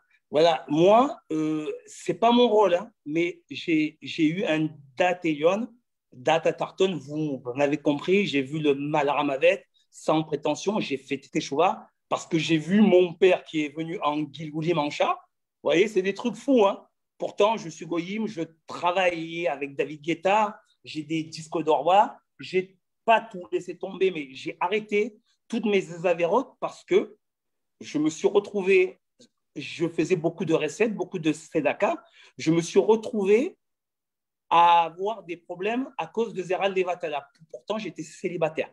Donc, j'ai eu tous ces dates-là et grâce à vous, Rabbanim, j'ai compris le Hémet et franchement, je vous dis encore, Rav, je suis vos cours. Moi, toute l'histoire d'Israël, elle est toujours liée avec les nations. Qu'on part avec Shem et Ever, qui n'étaient pas juifs, qui ont fait la première Yeshiva, Abraham, Jacob, qui a eu ses plus belles années en Égypte, donc en Afrique, roi David, que sa garde impériale était des Palestiniens.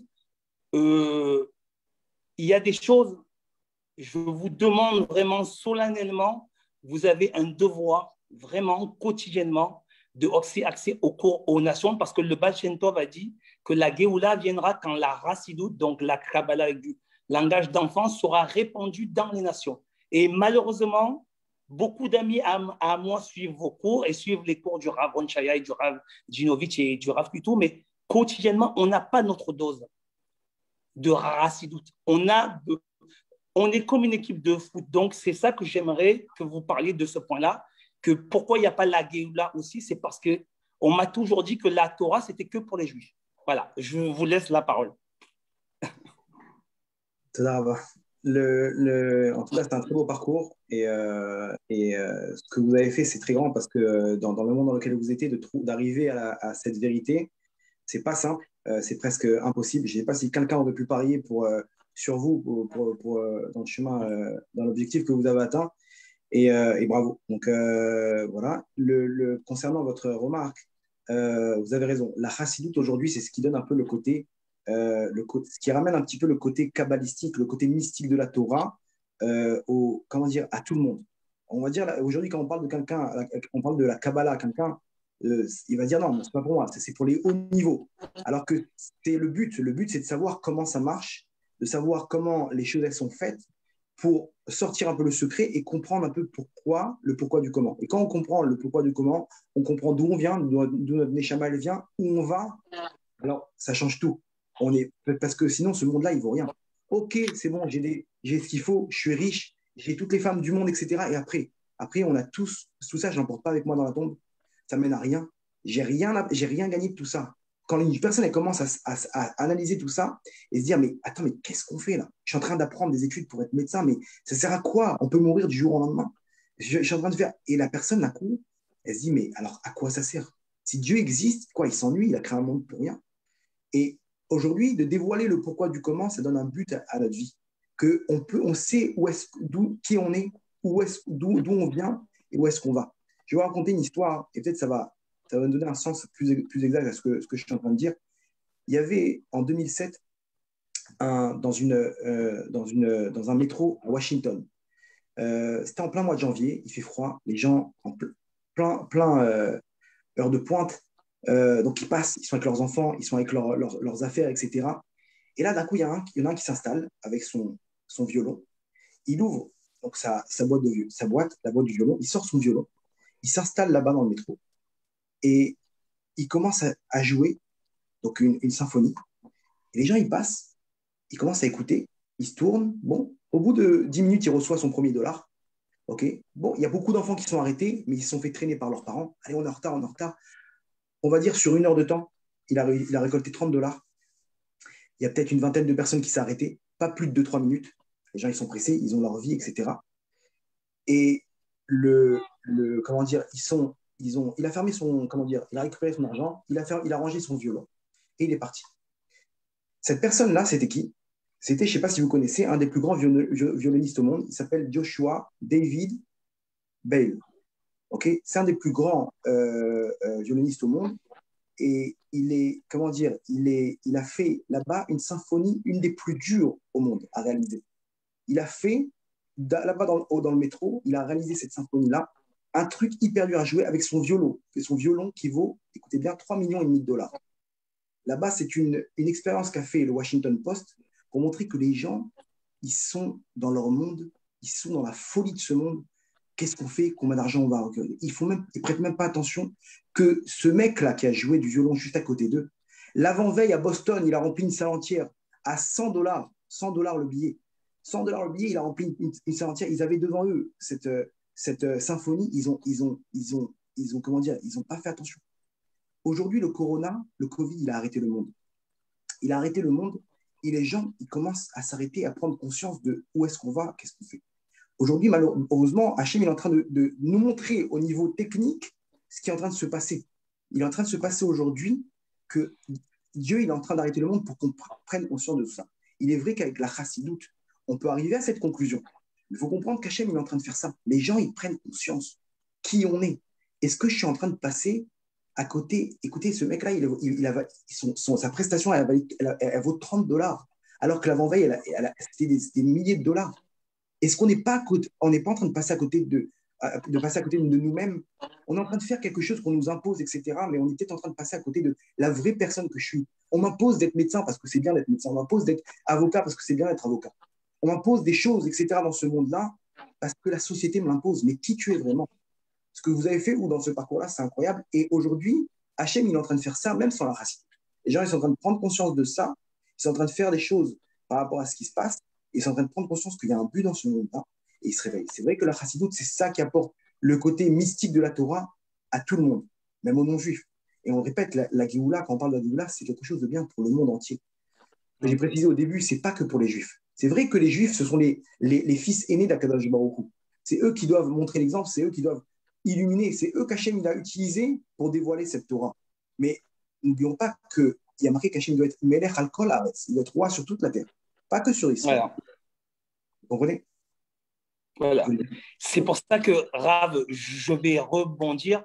Bien sûr, moi, en tant que Ben Noir, entre parenthèses, avec ma fille et ma femme, on fait la prière chez Madok Israël et c'est écrit Ve Afta et Hashem et Lokera Verol Levavera, Verol Nafshira, Verol Meodera. Vous êtes les Berorim, vous êtes les aînés. Mais nous aussi, nous sommes les enfants d'Hachem et pour qu'Hachem soit Erad, voilà. Et comme j'ai dit, ça fait 2000 ans que le Beth Amikdash n'a pas été reconstruit, or que le premier Beth Amikdash a été détruit, mais le deuxième a été reconstruit par ce Cyrus, qui est appelé Mashiach, qui est un non-juif. Donc, il y a eu toujours cette interaction que pour la Géoula, il faut que vous soyez hors la Goïm, une lumière pour nous aussi. Et moi, sans prétention, c'est par rapport à l'étude que j'ai de la Torah du Nar, que ce soit Jacob qui vit en Égypte avec Yosef qui est vice-roi d'Égypte et qui apprend les lois juives morales et c'était les plus belles années de Jacob, c'est donc en Afrique, c'est en Égypte, au cœur même de la Touma. Il y a ce devoir de venir rentrer dans les nations et de nous transformer. Et je vous parle sincèrement, un cours sur les nations, ce n'est pas suffisant parce que les nations aujourd'hui, moi, Déborah le sait, j'ai des dizaines de personnes, je ne suis pas rabbinim, qui m'appellent pour des problèmes de Zeralevatala, de Shindalet, de Djiboukim, et que je ne suis pas sorcier, mais ça marche. J'arrive, fais Télim, fais ça, mais je ne suis pas rave. C'est des non-juifs, et c'est des dizaines de gens chaque semaine. Et ils ont besoin de vous, des rabbinim, parce que nous, on aime Israël, pas par rapport à la technologie. Les Africains, je parle en général, où les gens qui croient en Dieu aiment Israël parce qu'on sait tous, qu'on soit musulman, même j'ai mon grand-père qui était imam, qu'on sait tous que Dieu réside en Israël, que c'est la terre sainte, mais on a besoin de vous, rabbinim, et que vous nous tendez la main régulièrement parce que la Géoula ne viendra pas, c'est comme on est une équipe de foot, c'est cette image-là. Vous êtes les gardiens de but, vous n'avez pas le droit de sortir de la surface de réparation, mais c'est vous, les capitaines de l'équipe, qui donnez les instructions aux 10 joueurs.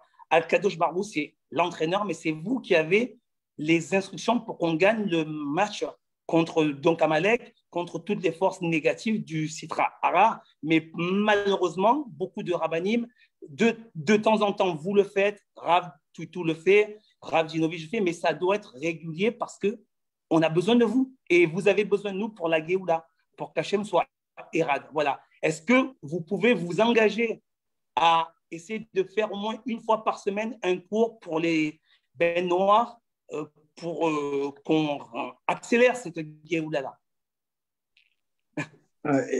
faire une fois par semaine, ça va être compliqué, mais c'est clair que la porte des rabbinim, elle n'est pas fermée à ça. C'est une très bonne idée. C'est une très bonne idée comment dire, de mettre en place ça. Il faudrait que justement, prenez cette initiative avec tous les contacts que vous avez, réunissez les rabbins, comment dire, réunissez les rabbinim que vous connaissez.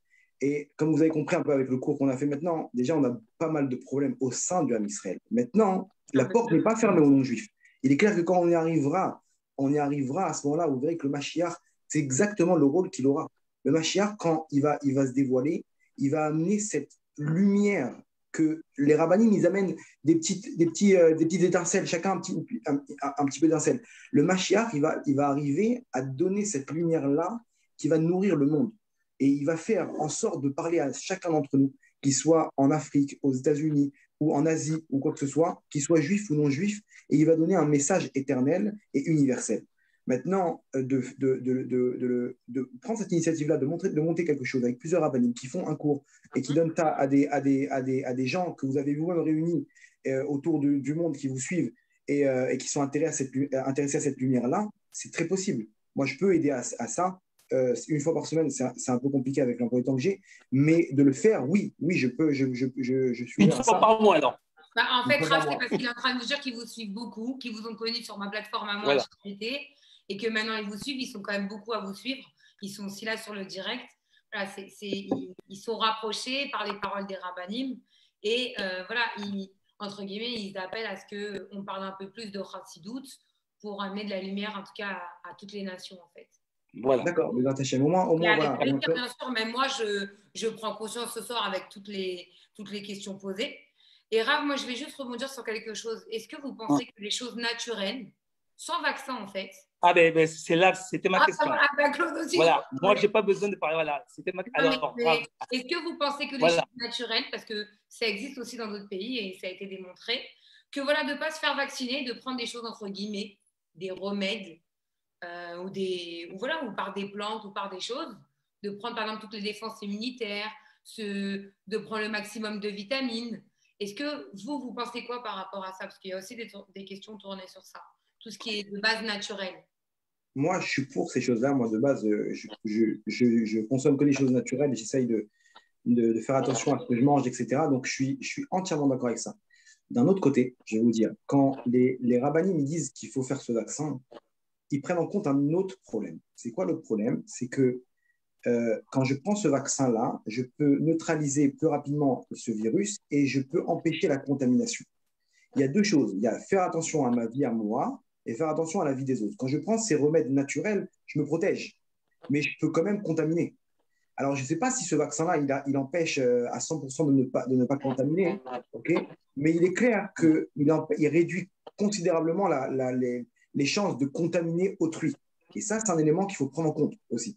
Que quand je prends ce vaccin-là aussi, je fais attention à mon grand-père que je vais aller visiter et que même si j'ai pris 1 tonne de vitamine C et vitamine D, je peux malheureusement l'endommager. Donc, quand je fais ce vaccin-là aussi, il y a un deuxième élément, c'est que je protège mon prochain. Je fais attention de ne pas le contaminer. Ça aussi, c'est un élément. Je suis pour, mais il faut prendre cet élément-là en compte pour son prochain. Parce qu'on a expliqué que le but, c'est ce qu'il y a le plus cher au monde, c'est son prochain. L'amour gratuit et l'union entre nous. Alors si tu as une question. Alors, Déborah, donc, Rav Toledano, bon, on ne se connaît pas. Moi, je fais toujours ce que me dit la toute Torah de faire. Je vais sur le terrain, j'enquête. Donc, depuis des années, beaucoup de gens croyaient qu'Israël était un État raciste. J'ai fait des centaines de vidéos qui ont prouvé la vérité et qui ont eu des millions de vues. Et là, quand le coronavirus est donc arrivé, je suis fils de diplomate et j'ai ma mère et toute ma famille qui vit au Cameroun. En Afrique, c'est 28 millions d'habitants. Il y a eu officiellement, comme par hasard, 28 millions de cas, 28 000 cas contaminés au Cameroun. Israël, c'est 9 millions d'habitants. Reconnu par l'OMS,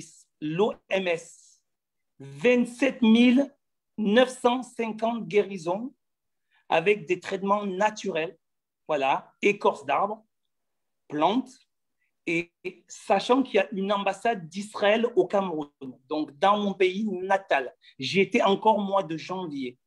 Les traitements officiellement guérissent et font de la prévention.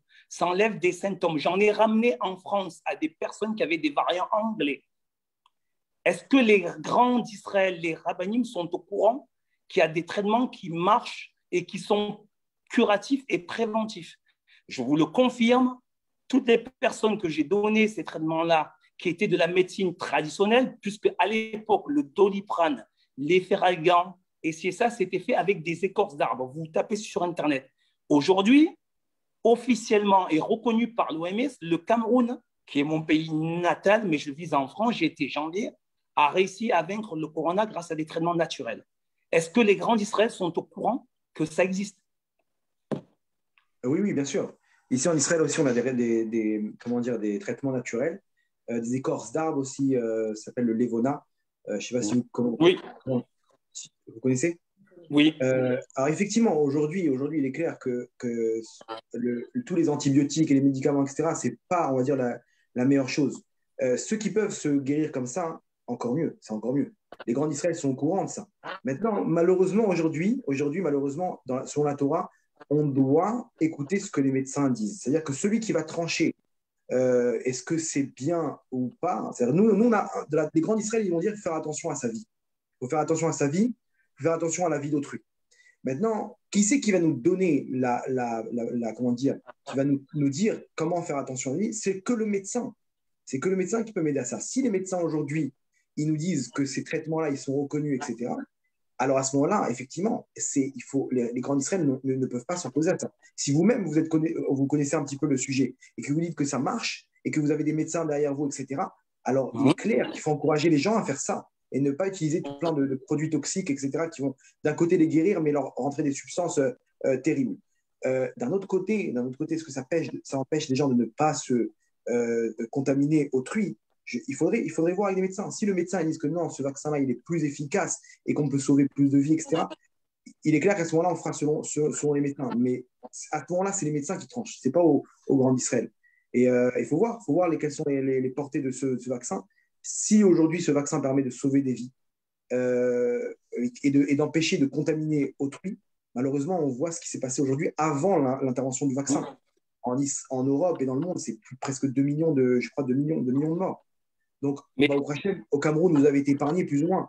Parce que Rav, c'est pour ça que je vous coupe la parole.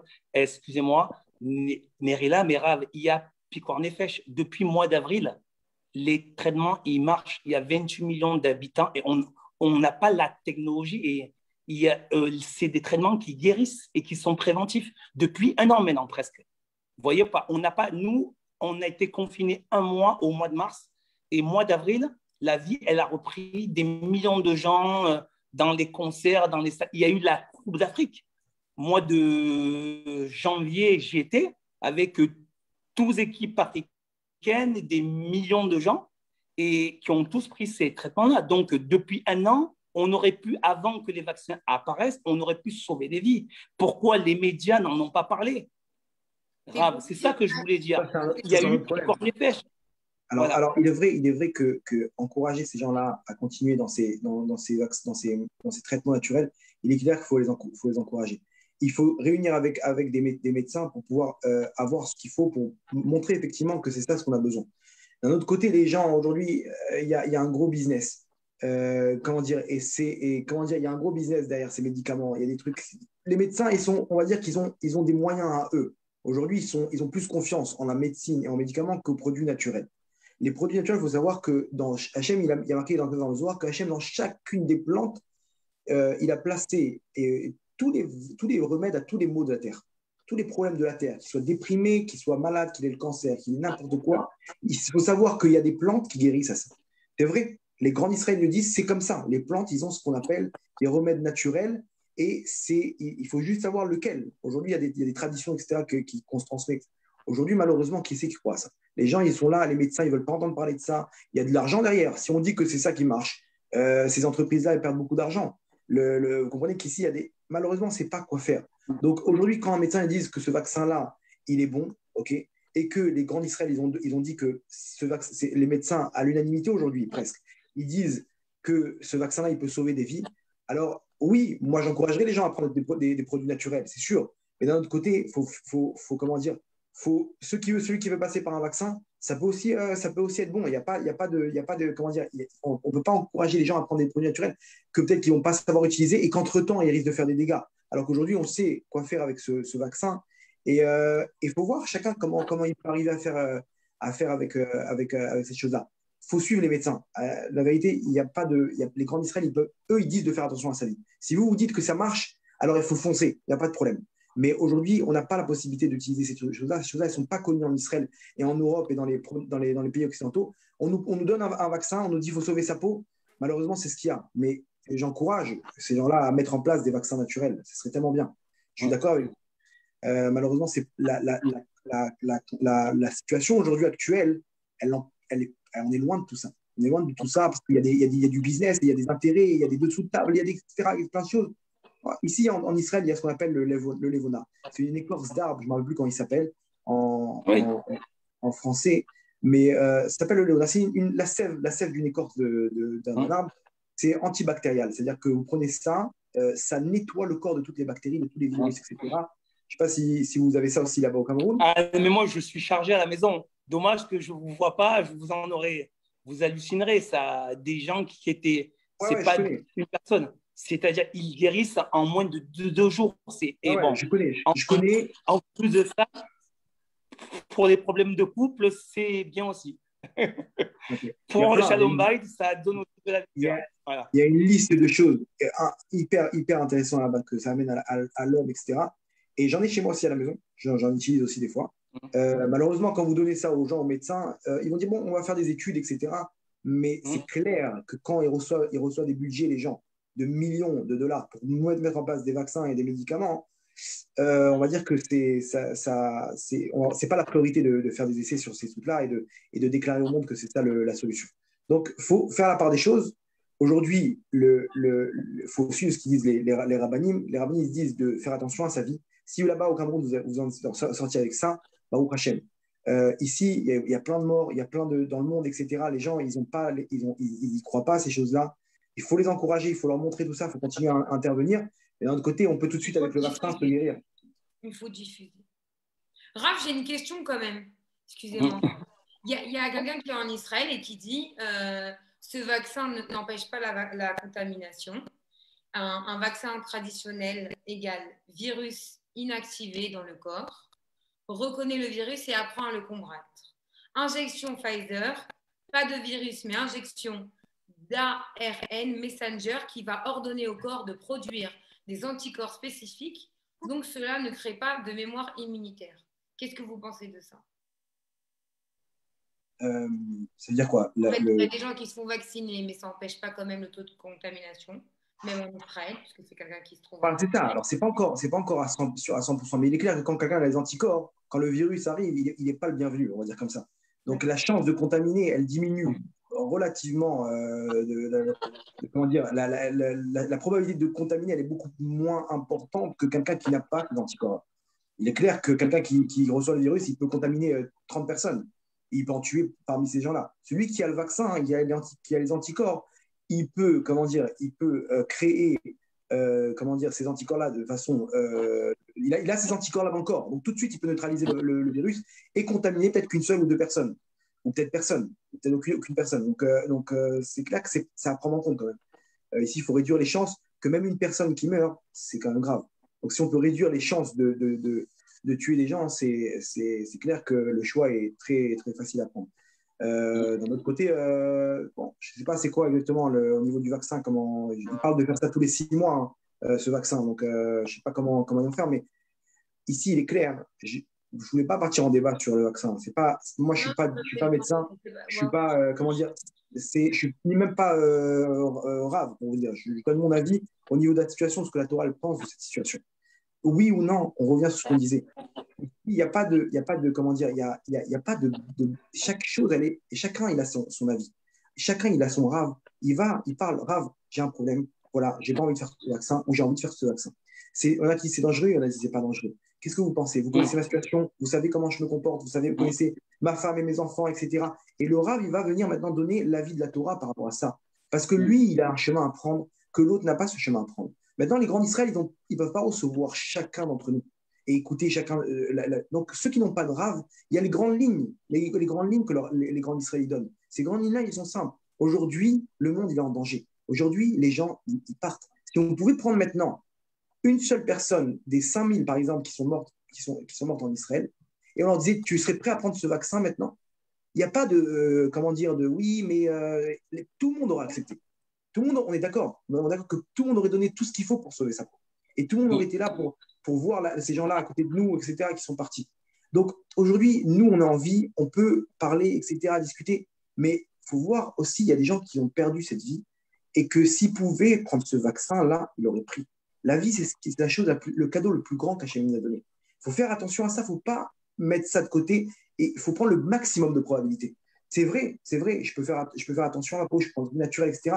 Mais ici, il y a une urgence. Il y a des gens qui partent du matin au soir. Il y a un mois, j'étais un enterrement à Ashdod, il y a eu 17 enterrements. Le même jour, il y a eu 17 enterrements. C'est grave, des gens qui partent. Mais ça fait en 3-4 jours, ils rentrent à l'hôpital et ils partent. Je vous rassure, en France, c'est pareil avant. Voilà, donc aujourd'hui, il faut venir être mahmir, être plus rigoureux sur la vie d'autrui. C'est ça le message du cours aujourd'hui, c'est le message de comment unir les gens. On s'en fiche qui a raison, qui a tort, comment, qui, quoi, etc. Ça, chacun, il a son truc. Oui, on doit donner les grandes lignes. Comme vous le faites si bien, Claude, vous donnez les choses, les produits naturels, ça marche, il faut aider, il faut truc, etc. Il n'y a pas de problème.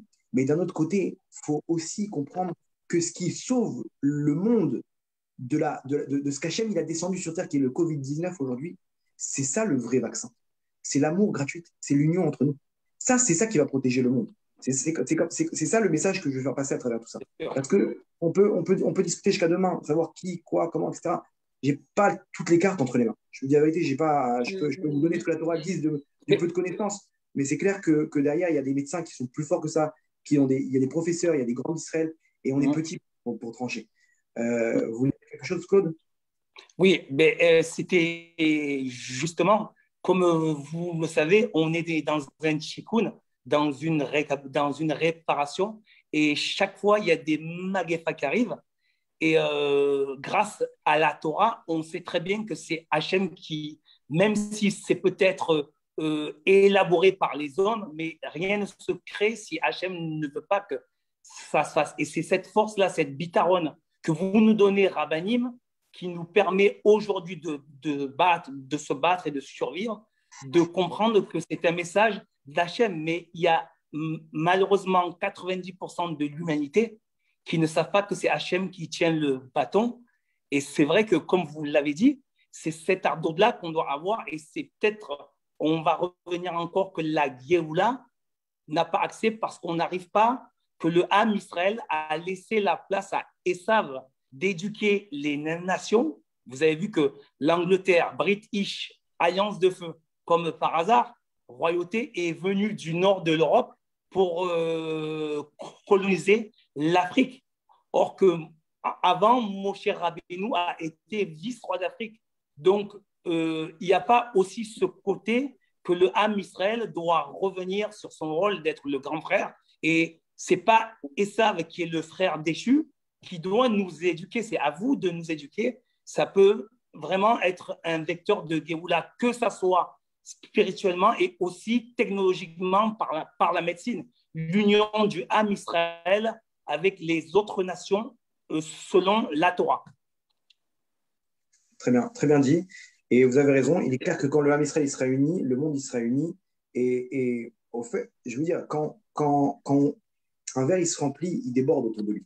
Ici, ce qu'on veut amener, c'est quand le Ham Israël il est uni, il donne cette morale au monde. Vous savez que spirituellement parlant, tout ce qu'on fait sur Terre, on fait descendre cette lumière. Quand on apporte aujourd'hui, il faut savoir que quand en Israël, vous avez quelqu'un qui vient du Yémen, quelqu'un qui vient de Pologne, quelqu'un qui vient du Maroc, quelqu'un qui vient des États-Unis, quelqu'un qui vient d'Égypte, et ils sont tous pris ensemble en Israël, parce que vous êtes venus sûrement plusieurs fois en Israël, il faut voir qu'il y a des communautés. Voilà. Aujourd'hui, quand on prône cette union au sein de tous ces peuples-là que chacun apporte en fait sa touche personnelle, que lui vient du Maroc, lui vient de tous les pays du monde, de tous les pays du monde, et qu'on prie ensemble, on est tous ensemble, ça apporte cette lumière dans le monde. C'est la paix dans le monde, elle dépend de ce qu'on est en train de dire, mais que quand le Ham Israël il s'unit, ça fait déborder ça sur le monde. Ça apporte cette lumière que tu vois, un Marocain et un Polonais, ils s'entendent. Mais comment c'est possible? Il n'y a que la Torah qui peut permettre ça. Il n'y a que dans le peuple juif qu'on voit ça. On voit des Éthiopiens mariés avec une Ashkénaze, avec une Polonaise. D'où ça sort, ça? D'où ça sort? Et qui s'entendent bien. Qu'est-ce qui les réunit? C'est ce qui est écrit dans la Torah. Ils font le Pessah, le Pâques ensemble, etc. Ils sont heureux, ils amènent leurs enfants, ils étudient la même Torah, ils ont les mêmes règles. Et ça déborde sur le reste. De venir maintenant commencer à parler de tout ça dans le monde, etc. Oui, il faut le faire. Oui, il ne faut pas, excusez-moi, fermer la porte au monde. Mais ce message-là, quand il va venir au sein du Ham Israël, il va éclairer tout le monde. Et vous allez le sentir, vous allez voir que les peuples du monde, ils vont sentir cette paix mondiale quand on arrivera à faire la paix déjà entre nous. Ce qu'on fait à l'intérieur du Ham Israël, ce n'est pas qu'on laisse de côté les nations du monde. Il ne faut pas croire qu'on est égoïste et qu'on veut transmettre cette lumière-là qu'au peuple juif. Non, ce qu'on fait, ça influence. Et c'est comme ça, entre parenthèses, selon la Kabbalah. Selon la Kabbalah, la lumière, elle descend par une ligne où le Ham Israël, il se trouve là. Et de cette ligne-là, la lumière, elle part dans tout le monde. Donc, ce que le Ham Israël, il fait, en bien comme en mal, ça influence le monde. Et quand aujourd'hui, les gens ils disent que les Juifs, que les soldats d'Israël, ils sont immoraux, okay, et qu'ils sont cruels, c'est Hachem qui parle des fois. Des fois, nous-mêmes, on est cruels entre nous. Et que, bon, ça passe du côté du conflit israélo-palestinien. Mais ce discours-là, quand on le dit sur le peuple juif, c'est Hachem qui parle à travers les peuples. Et quand les peuples, quand vous-même, vous nous dites que vous êtes fiers de voir le Ham Israël comme ça, les rabbinim, etc., ça vient d'Hachem aussi. Attendez, excusez-moi, 2 minutes à Merchela. Je vais répondre à quelqu'un. Je suis sincèrement désolée, mais ça va être simple, clair. Ici, c'est une plateforme. Je le répète parce que là, je vois un débat où je ne peux pas comprendre, en fait. On est là pour aider, on donne, on parle, on essaye d'amener quelque chose de bien. Si vous avez perdu votre emploi, parce que si j'ai bien compris et que vous vous trouvez en Israël, le Rav, il est pour rien dans tout ça. Quand vous posez, et qu'est-ce qu'il dit sur les infirmières et les docteurs qui ne travaillent plus et les gens qui ne rentrent pas en yeshiva parce qu'ils ne sont pas vaccinés, il n'a pas réponse à tout. Ce n'est pas lui qui contrôle qui rentre pas. Donc, en fait, je ne comprends pas les questions. Mais juste, je préviens une dernière fois, si le message n'est pas clair, je vais bloquer la personne. Moi, je fais une plateforme qui parle à tout le monde. On est là pour amener un débat et surtout rapprocher les gens avec un discours qui lui est propre. Il parle en son nom, je parle en mon nom, Claude Njoya parle en son nom. Donc, à un moment donné, ça fait 1 fois, 2 fois, mais je trouve que là, ça va beaucoup trop loin. Alors, c'est pas parce que vous vous trouvez en Israël et que vous n'êtes pas d'accord, et parce que forcément, il n'y a pas, je ne lui pose pas la question. Il ne va pas avoir la réponse. Il demande pourquoi entre guillemets, ceux qui sont pas, les jeunes hommes qui ne sont pas vaccinés, on ne les laisse pas rentrer en yeshiva. Vous n'avez pas le pouvoir de savoir qui rentre ou qui ne rentre pas en yeshiva. Ça dépend du gouvernement, c'est une question politique. Mais c'est comme partout. Mais ici aussi, tu ne rentres pas dans un magasin sans masque, tu ne rentres pas s'il n'y a pas un minimum de distance dans une pharmacie. Mais en fait, je ne comprends pas la question, elle est… Parce Rav, entre guillemets, ça vous est posé à vous. Pourquoi ci, pourquoi ça? Il faut comprendre quelque chose. Le Rav parle de quelque chose, en tout cas là ce soir, c'est de la Géoula, comment ramener l'amour du prochain au lieu de la haine gratuite, parce qu'en ce moment c'est ce qui se passe. Mais on parle de l'actualité, on parle du vaccin, ce n'était pas non plus que le sujet du soir, ça a été beaucoup tourné parce que vous avez posé beaucoup de questions par rapport à ça, mais je ne peux pas comprendre en fait. Vous attendez à quoi? Qui va vous dire ben non, il ne rentre pas, mais les lois du pays, c'est les lois du pays. Un rave ou pas un rave, je ne pense pas que n'importe quel rave, même à part le rave Toledano, pourra dire que tu rentres en yeshiva si tu n'es pas vacciné. C'est-à-dire, à un moment donné, je ne suis pas d'accord. Non, et je ne suis pas d'accord avec vous. Si ça ne vous plaît pas, vous n'êtes pas obligé de rester sur la plateforme. Je suis désolée. Très bien. En fait, si je peux me permettre. Parce qu'il a perdu son emploi. Il ne comprend pas aussi qu'on ne puisse pas rentrer dans les yeshivas si on n'est pas vacciné parce qu'on n'en a pas envie, qu'on impose des choses et qu'il y a des fameuses caissières et des gens en Israël qui se sont fait aussi licencier par rapport à ça. Mais moi, je ne pense pas que vous avez un rapport par rapport à ça. Ce n'est pas vous la cause qui dites oui ou non. Donc, je ne comprends pas. Donc, voilà, je voulais le dire parce qu'à un moment donné, je vais bloquer la personne, je crois. Si vous permettez, en fait, il est clair que moi, je ne suis pas là pour répondre à ces questions. Moi, je suis là pour donner en fait la solution et comment empêcher pour pas de pas arriver à cette situation-là. Excusez-moi. Non, allez-y. Moi, je suis en train de donner maintenant l'œil de la Torah. Moi, je vois la situation. La situation, elle est horrible. Je suis d'accord avec vous. Est-ce que j'ai la réponse à ça? Je n'ai pas la réponse à ça. Techniquement, ça dépend de plein de choses. Pourquoi les gens ils sont coincés en France, ils ne peuvent pas monter en Israël? Pourquoi lui a perdu son job? C'est des questions, ça fait partie de tout ce désordre qu'il y a aujourd'hui. Moi, maintenant, je donne la vision de la Torah par rapport à ça. Moi, je donne maintenant la solution. La solution, elle est quoi? Elle est par rapport à ce qu'on a dit, l'amour gratuit. L'amour gratuit, c'est ça qui va arranger tous les problèmes au monde. Parce qu'il faut savoir que lui, il ne rentre pas dans sa yeshiva, et que lui, il a perdu son job, et que lui, il a perdu son travail, etc., et qu'il ne rentre pas en Israël, etc. Tous ces problèmes-là, le point commun de tous ces problèmes-là, c'est que ça vient d'en haut, et qu'Akadosh Baruch Hu, il a décidé. Pourquoi Akadosh Baruch Hu, il a décidé tout ce balagan, tout ce désordre? Si vous avez suivi le début du cours, c'est par rapport à ce qu'on a expliqué. Ici, on arrive à une situation où Akadosh Baruch Hu, il veut voir dans cette situation-là comment on se comporte avec notre prochain. On est maintenant à nous maintenant de faire nos preuves. À nous de faire nos preuves, de voir, de remettre en place, l'amour gratuit entre nous, l'union, malgré toutes ces divergences, malgré toutes ces divisions. Et au lieu de faire ça, on est en train de s'embourber. Si on se débat, on ne va pas sortir. On est dans un sable mouvant. Si on se débat, on s'enfonce. On est en train de se débattre. Et pourquoi, et comment, etc. J'ai aucune réponse à tout ça. Et je vais vous dire, même s'il y avait des réponses, ce n'est pas le sujet. Je ne suis pas là pour donner des réponses à ça. Moi, je suis là pour donner la solution que nous, on doit faire dans le Ham Israël. Il faut comprendre qu'aujourd'hui, on se déteste. Et toutes ces choses-là, ces épreuves-là, ça remet en surface tout ça. Non, là, je répète, le sujet du cours, c'est l'amour gratuit. L'amour gratuit, c'est ça le passeport vert qu'on doit avoir. Ici, qui a raison, qui n'a pas raison, etc. Ça, il y a des grands Israël qui sont là pour trancher, il y a des médecins qui sont là pour trancher, etc. Il y a des hommes politiques, vous avez qu'à inviter des gens qui vont parler de ça au niveau politique, des gens de chasse, des gens de trucs. Pourquoi il y a toutes ces choses-là? Ils seront plus aptes à répondre que moi. Moi, je n'ai pas les capacités à ça. Il y a des trucs, est-ce que c'est des bonnes choses ou pas? Oui, non, je ne sais pas. C'est vrai qu'il faut diffuser cette lumière-là. Maintenant, moi, je vous donne quelque chose d'autre. Arrêtons-nous avec ces disputes. Arrêtons-nous avec ces divisions. Respecte la vie de ton prochain. Respecte ton ami. Arrête d'imposer ta vérité. Vous avez une question, Claude? Je voudrais bien finir avec un... Eh ben, c'est là où je vais, grâce à vous, peut-être ce soir, Hachem, il nous remet vraiment dans une même situation où on est tous dans le même sac, juifs, non-juifs. Et donc, comme vous le dites si bien dans vos cours, c'est Gamzol et Tkova, la solution, on ne la trouvera que dans l'Ardout.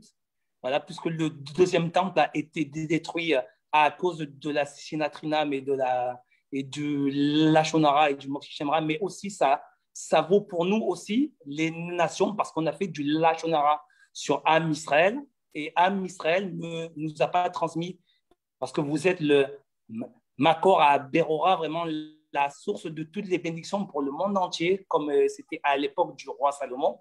Donc, vous l'avez bien dit, encore, on doit essayer de trouver des solutions ensemble et pas des solutions que personnelles. Et l'humanité compte sur vous, les rabbinim, parce que il n'y a que vous, entre parenthèses, sincèrement, qui pouvez nous sauver parce que vous avez le plan, puisque tout est à chaque fois un éternel recommencement pour un tikkun olam.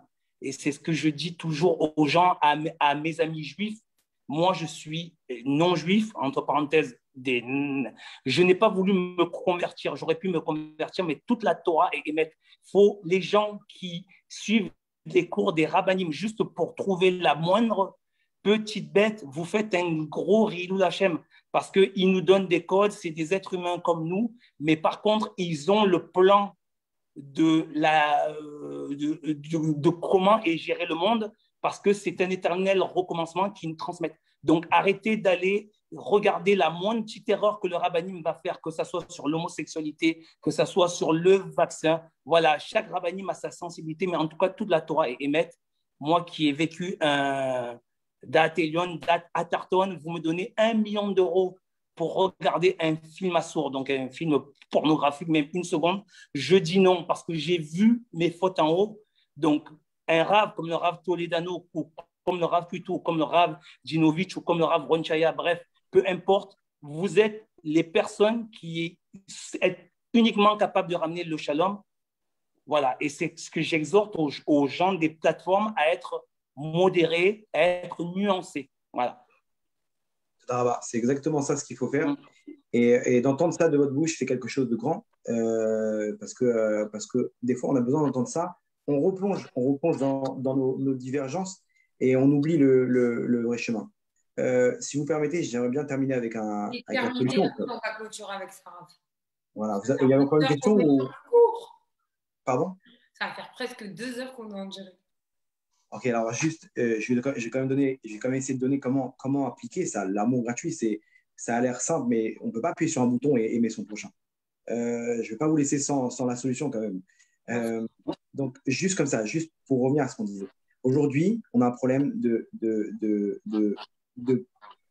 imposer notre vérité à notre prochain. On est là avec nous-mêmes, ce qu'on a en nous, et on veut l'imposer à son prochain. C'est quoi le problème? Le problème, c'est l'ego. L'ego qu'on a, on pense que, en fait, le Baal Shem Tov, il dit, écrit dans la Gemara, que Miché Possel, Bemumo Possel. Celui qui, qui voit un défaut chez son prochain, en fait, il ne se rend pas compte qu'il met en valeur son défaut à lui. Ce qu'il voit, c'est ce qu'il est. Il faut savoir que notre ego, il nous montre exactement ce qu'on est. Parce que, je vous donne un exemple, quelqu'un qui a chaud, il est monté en courant les escaliers, etc., il rentre dans une pièce, il va dire, il fait chaud ici, vous ne voulez pas ouvrir les fenêtres? Pourquoi il dit ça? Parce que lui-même, il a chaud et il pense que tout le monde a chaud. Son ego, il va l'aveugler sur les besoins des autres. Il ne voit que par rapport à sa personnalité, par ses lunettes à lui, il voit le monde. Quelqu'un c'est un arnaqueur, ok? Il travaille dans les coups du président, etc. Il va tout voir comme un roublard. Il va voir quelqu'un tourner autour de sa voiture. Il fait quoi celui-là? Il est en train de... Non, en fait, aucun rapport. Il est intéressé, il va acheter cette voiture-là, il veut juste savoir si elle est bien ou pas. Il regarde de l'intérieur. Mais comme lui-même, il sait que s'il avait tourné autour d'une voiture, c'était pour faire un casse, donc il va s'imaginer que tous les gens, ils sont comme ça. Aujourd'hui, ce qu'on voit, c'est ce qu'on est. Quelqu'un qui est radin, il va voir qu'au restaurant, on lui a mis une assiette avec très peu de choses. Regarde-moi ça, c'est quoi ces radins, etc. Parce que lui-même, c'est ce qu'il aurait fait en tant que cuisinier. Il aurait mis de côté des petits trucs et machin, économiser à droite, à gauche pour pouvoir à la fin du mois faire 200, 300 euros en plus. Donc, alors qu'en fait, peut-être aucun rapport. Aucun rapport. Pareil, celui qui est jaloux, il va voir quelqu'un qui regarde sa voiture, etc. Il lui dit ouais, elle est belle ta voiture, tout de suite. Tu vois, il veut me taper ma voiture, il veut ci, il veut ça. Les gens aujourd'hui, c'est comme ça. Ils regardent, regardez, en France, ouais, un délinquant des banlieues là-bas, vous le regardez, qu'est-ce que tu regardes là? Qu'est-ce que tu veux? Pourquoi? Aucun rapport. Je vais chercher maintenant quelqu'un dans. J'avais mon regard dans le vide comme ça. Combien de fois ça arrive aux gens? D'un coup, ils sont agressés comme ça. Qu'est-ce que tu regardes? Pourquoi? Parce que lui-même, quand il regarde avec la haine. Et quand on le regarde, il s'imagine qu'on le regarde avec la haine. Donc, il va mal interpréter la chose. Aujourd'hui, l'ego qu'on a, c'est ça ce qui nous empêche de voir le bien chez son prochain. Ce qu'il faut faire, et entre parenthèses, c'est les problèmes de Shalom Bayit qu'on a aujourd'hui. Les 90% de problèmes de couple qu'on a aujourd'hui, c'est parce qu'on n'a pas compris que l'homme et la femme, ils sont différents. Maintenant, moi, quand je vais regarder ma femme avec mon ego, je vais la regarder avec ma façon de penser à moi. Et je n'ai pas m'imaginer qu'elle a d'autres besoins. Quand je vais regarder mon enfant, je vais m'imaginer avec ma pensée à moi. Quand je vais lui enlever son jouet alors qu'il est en train de jouer, pour moi, c'est que dalle. Mais lui, c'est comme si tu lui as enlevé sa vie. Il est en train de jouer avec son bateau. Quand tu enlèves son bateau, c'est comme si toi, on t'a enlevé ta voiture. Ta voiture, elle est au garage. Tu vois la peine que ça te fait? C'est exactement la même peine. Mais toi, tu ne vois pas parce que tu es dans ton corps à toi, tu es dans ta façon de penser, dans tes lunettes à toi, tu regardes le monde. Annule-toi, annule cet ego et tu verras les choses différemment. Tu vas pouvoir commencer à penser comme autrui. Aujourd'hui, à Kadosh Baruch Hu, pourquoi il veut tout ça? Pourquoi il veut cet amour gratuit? Vous savez pourquoi? Parce que quand on commence à regarder le bien chez l'autre, on purifie son cœur. Aujourd'hui, on est mauvais dans le cœur. On a été éduqué dans le mal, avoir le mal tout le temps, avoir tout le temps, chercher les défauts, etc. Mais à cause de ça, on a rendu notre cœur mauvais. Notre cœur, il est sale. Notre cœur, il est sale. Regardez les discours qu'on a. On a des discours mauvais. Vous savez pourquoi? Parce que notre cœur, il est mauvais. Maintenant, Hachem, il te dit, là, ce qui est le plus important pour moi, c'est l'amour gratuit. Vous savez pourquoi? Parce que quand tu vas aimer ton prochain, tu vas chercher le bien chez lui. Pour l'aimer, il faut chercher le bien. C'est plutôt la conséquence, l'amour gratuit, de voir le bon côté chez l'autre. Et à ce moment-là, tu vas purifier ton cœur. Et Hachem, Hachem, il veut les cœurs. Hachem, il veut le cœur. La Géoula, c'est quoi? C'est purifier notre cœur. Il faut pas, on t'a pas dit de faire 613 mitzvot d'un coup. Nous, on te dit, aime ton prochain. Comment je peux aimer mon prochain? Il dit au Rabbi Nachman de Breslev, et ça, Claude, vous allez être content, c'est de la chassidoute. Il dit dans le Likutei Moran, dans le Torah Resh Pebet, ok, 282, il dit là-bas que la Géoula, c'est quoi? C'est de juger son prochain favorablement. De ne pas se focaliser sur les défauts d'autrui. Cherche chez lui maintenant le bon point. Commence à t'habituer à chercher le bon point chez lui. Vous savez pourquoi? Parce que quand tu viens et tu dis, c'est vrai, ma fille, elle fait des bêtises, elle fait tout ce que j'aime pas, regarde qu'en fait, elle est bien éduquée parce qu'elle sait exactement ce qui est bien, ce qui n'est pas bien. Ça, c'est la plus grande bracha, de voir chez l'autre. Et Rabbi Nachman de Breslev, il dit que celui qui fait ça, qui vient décréter, cette personne-là, elle est bonne parce que tout le monde a du bien en lui. On le fait pour nous-mêmes, on voit tout le temps le bien chez nous, on essaie tout le temps de trouver les circonstances atténuantes. Fais-le chez ton prochain. Commence à voir le bien. Le Rabbi Nachman, il dit quoi? Il dit à ce moment-là, tu fais dominer le bien sur lui. Et lui, tu l'influences dans le bien. Il commence à être bon et il sent une influence par rapport à mon regard, par rapport à ma pensée. Ça aussi, je dois le faire sur moi. Et petit à petit, à nous maintenant, je vais vous donner des devoirs maintenant. Il faut que vous arriviez maintenant, quand vous voyez une personne, au lieu automatiquement de voir les mauvais côtés, parce que ces mauvais côtés-là, sachez que c'est le mal qu'on a en nous. Brise tes habitudes. Commence à chercher un bon point. Avant de parler, tu peux dire ce que tu veux sur lui, mais avant, commence à chercher quelque chose de bien. C'est vrai, c'est vrai. Par exemple, je donne un exemple. Les Palestiniens, ils ont fait du mal aux Juifs, etc. Mais d'un autre côté, ils ont permis aux Juifs d'avoir une défense, que demain, il peut avoir une guerre avec le Hezbollah, avec tous ces pays, etc. Aujourd'hui, le dôme de fer, c'est quelque chose qui peut protéger l'âme Israël dans toutes ces épreuves. C'est vrai, regardez ce qui se passe. Cette semaine, ils ont envoyé une roquette dans la mer, le Hamas. Ils font des entraînements. Ça a touché de plein fouet une embarcation palestinienne. Ça a fait 3 morts. Alors, on n'est pas pour les morts. Mais Hachem nous montre, regardez mes enfants. Une roquette tirée au hasard, quelle est la probabilité de chance de toucher une embarcation dans la mer? Elle a été tirée au hasard dans la mer et de faire 3 morts. La dernière confrontation avec le Hamas, il y a eu près de 2000 roquettes. Il y a eu 1 mort et quelques blessés. Hachem nous montre, une roquette, c'est 3 morts. Au hasard. Ici, c'est moi qui protège l'homme Israël. Hachem nous dit, n'ayez pas peur, mes enfants. Quand vous êtes ensemble, ne m'obligez pas à faire des guerres pour que vous soyez unis. Soyons forts maintenant. Commençons à regarder le bien chez l'autre. Le mal, tu veux regarder le mal, regarde tes défauts à toi pour t'améliorer. Mais utilise maintenant ton cerveau et tes yeux pour regarder le bien. Parce que là, tu vas purifier ton cœur. Et quand on se purifie le cœur, alors on a notre passeport vert pour la Géoula. C'est ça le message qu'il faut transférer aujourd'hui. Commencez avec sa femme, commencez avec son mari, commencez avec ses enfants. Et vous allez voir petit à petit votre cœur se purifier. Vous allez voir la vie autrement. Vous allez être heureux, bien dans votre peau. Et c'est mieux que tous les vaccins au monde. Parce que la avatrinam, l'amour gratuit, c'est ça qui arrête la galoute. C'est ça qui arrête tous les problèmes. C'est ça qui arrête les guerres. Et c'est ça qui arrête toutes les maladies. Donc venez maintenant se discuter, d'essayer de chercher le mal chez soi. Garde ça pour toi. Cherche le mal chez toi, pas chez autrui. Et utilisons l'autre œil. Parce qu'Hachem, il a donné 2 yeux. Il aurait pu donner un seul grand œil. Pourquoi il n'a pas fait ça? Okay, il a fait 2. Pourquoi? 1 pour regarder le bien, 1 pour regarder le mal. 1 pour regarder le bien chez l'autre, 1 pour regarder le mal chez moi, pour me remettre en question, pour pas que je me dise que tout va bien alors qu'en fait je suis à côté de nous. Vous voyez? Donc c'est ça le message qu'il faut transmettre. Qui, quoi, comment? Laissons ça aux professionnels. Laissons ça aux pros, etc. Nous, entre nous, venons purifier notre cœur, parce que quand on va purifier notre cœur, et ça s'adresse même aux nations du monde. Regardez le bien chez l'autre, ils peuvent le faire. Et ils peuvent s'entendre comme nous on s'entend ici. Et quand quelqu'un il fait ça, il y a l'harmonie dans l'âme Israël, et quand il y a ça, il y a Hachem. Quand il y a Hachem, il n'y a plus de problème. Je puisse nous donner les forces de réaliser ça et d'amener la Géoula prochainement. Amen. Merci beaucoup au Rav David Toledano. Merci à toutes les personnes qui étaient là. Merci à Claude Njoya, vraiment.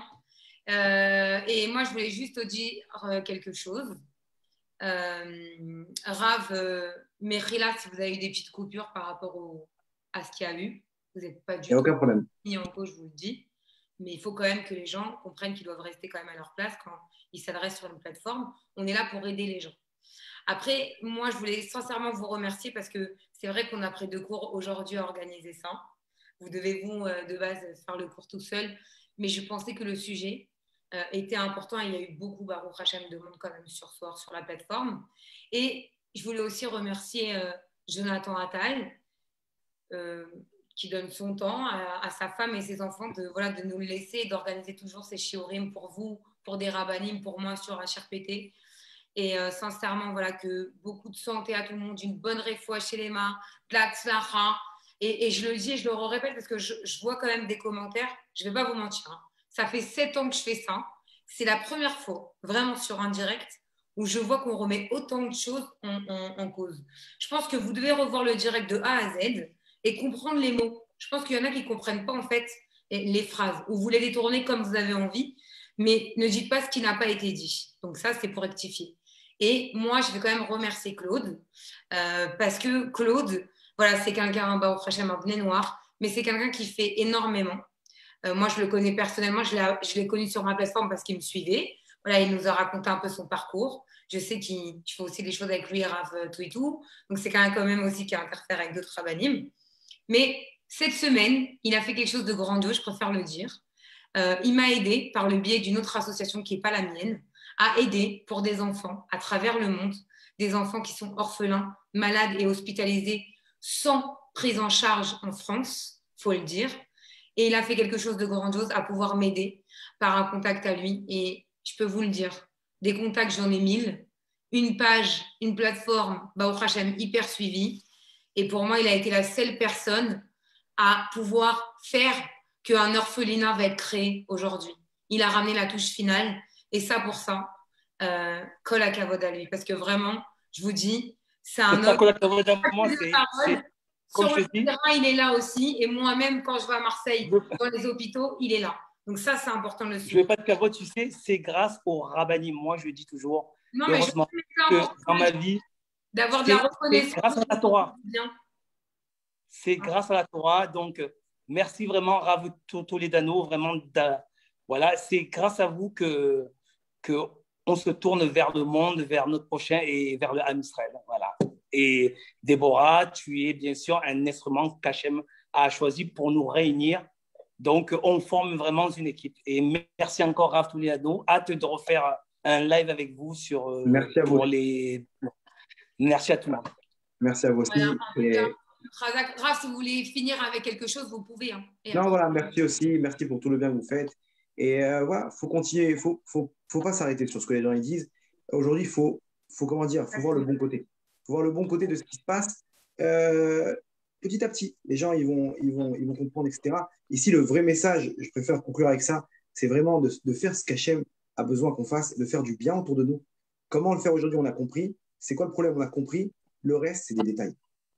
Et voilà, il faut faire la part des choses et avec ça, on pourra améliorer plein de choses autour de nous et dans le monde.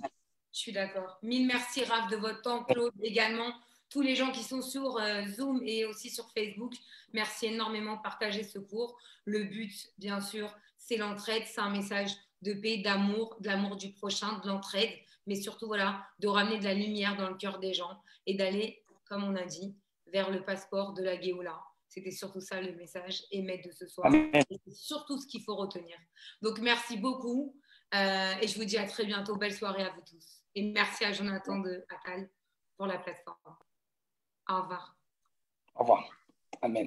Au revoir.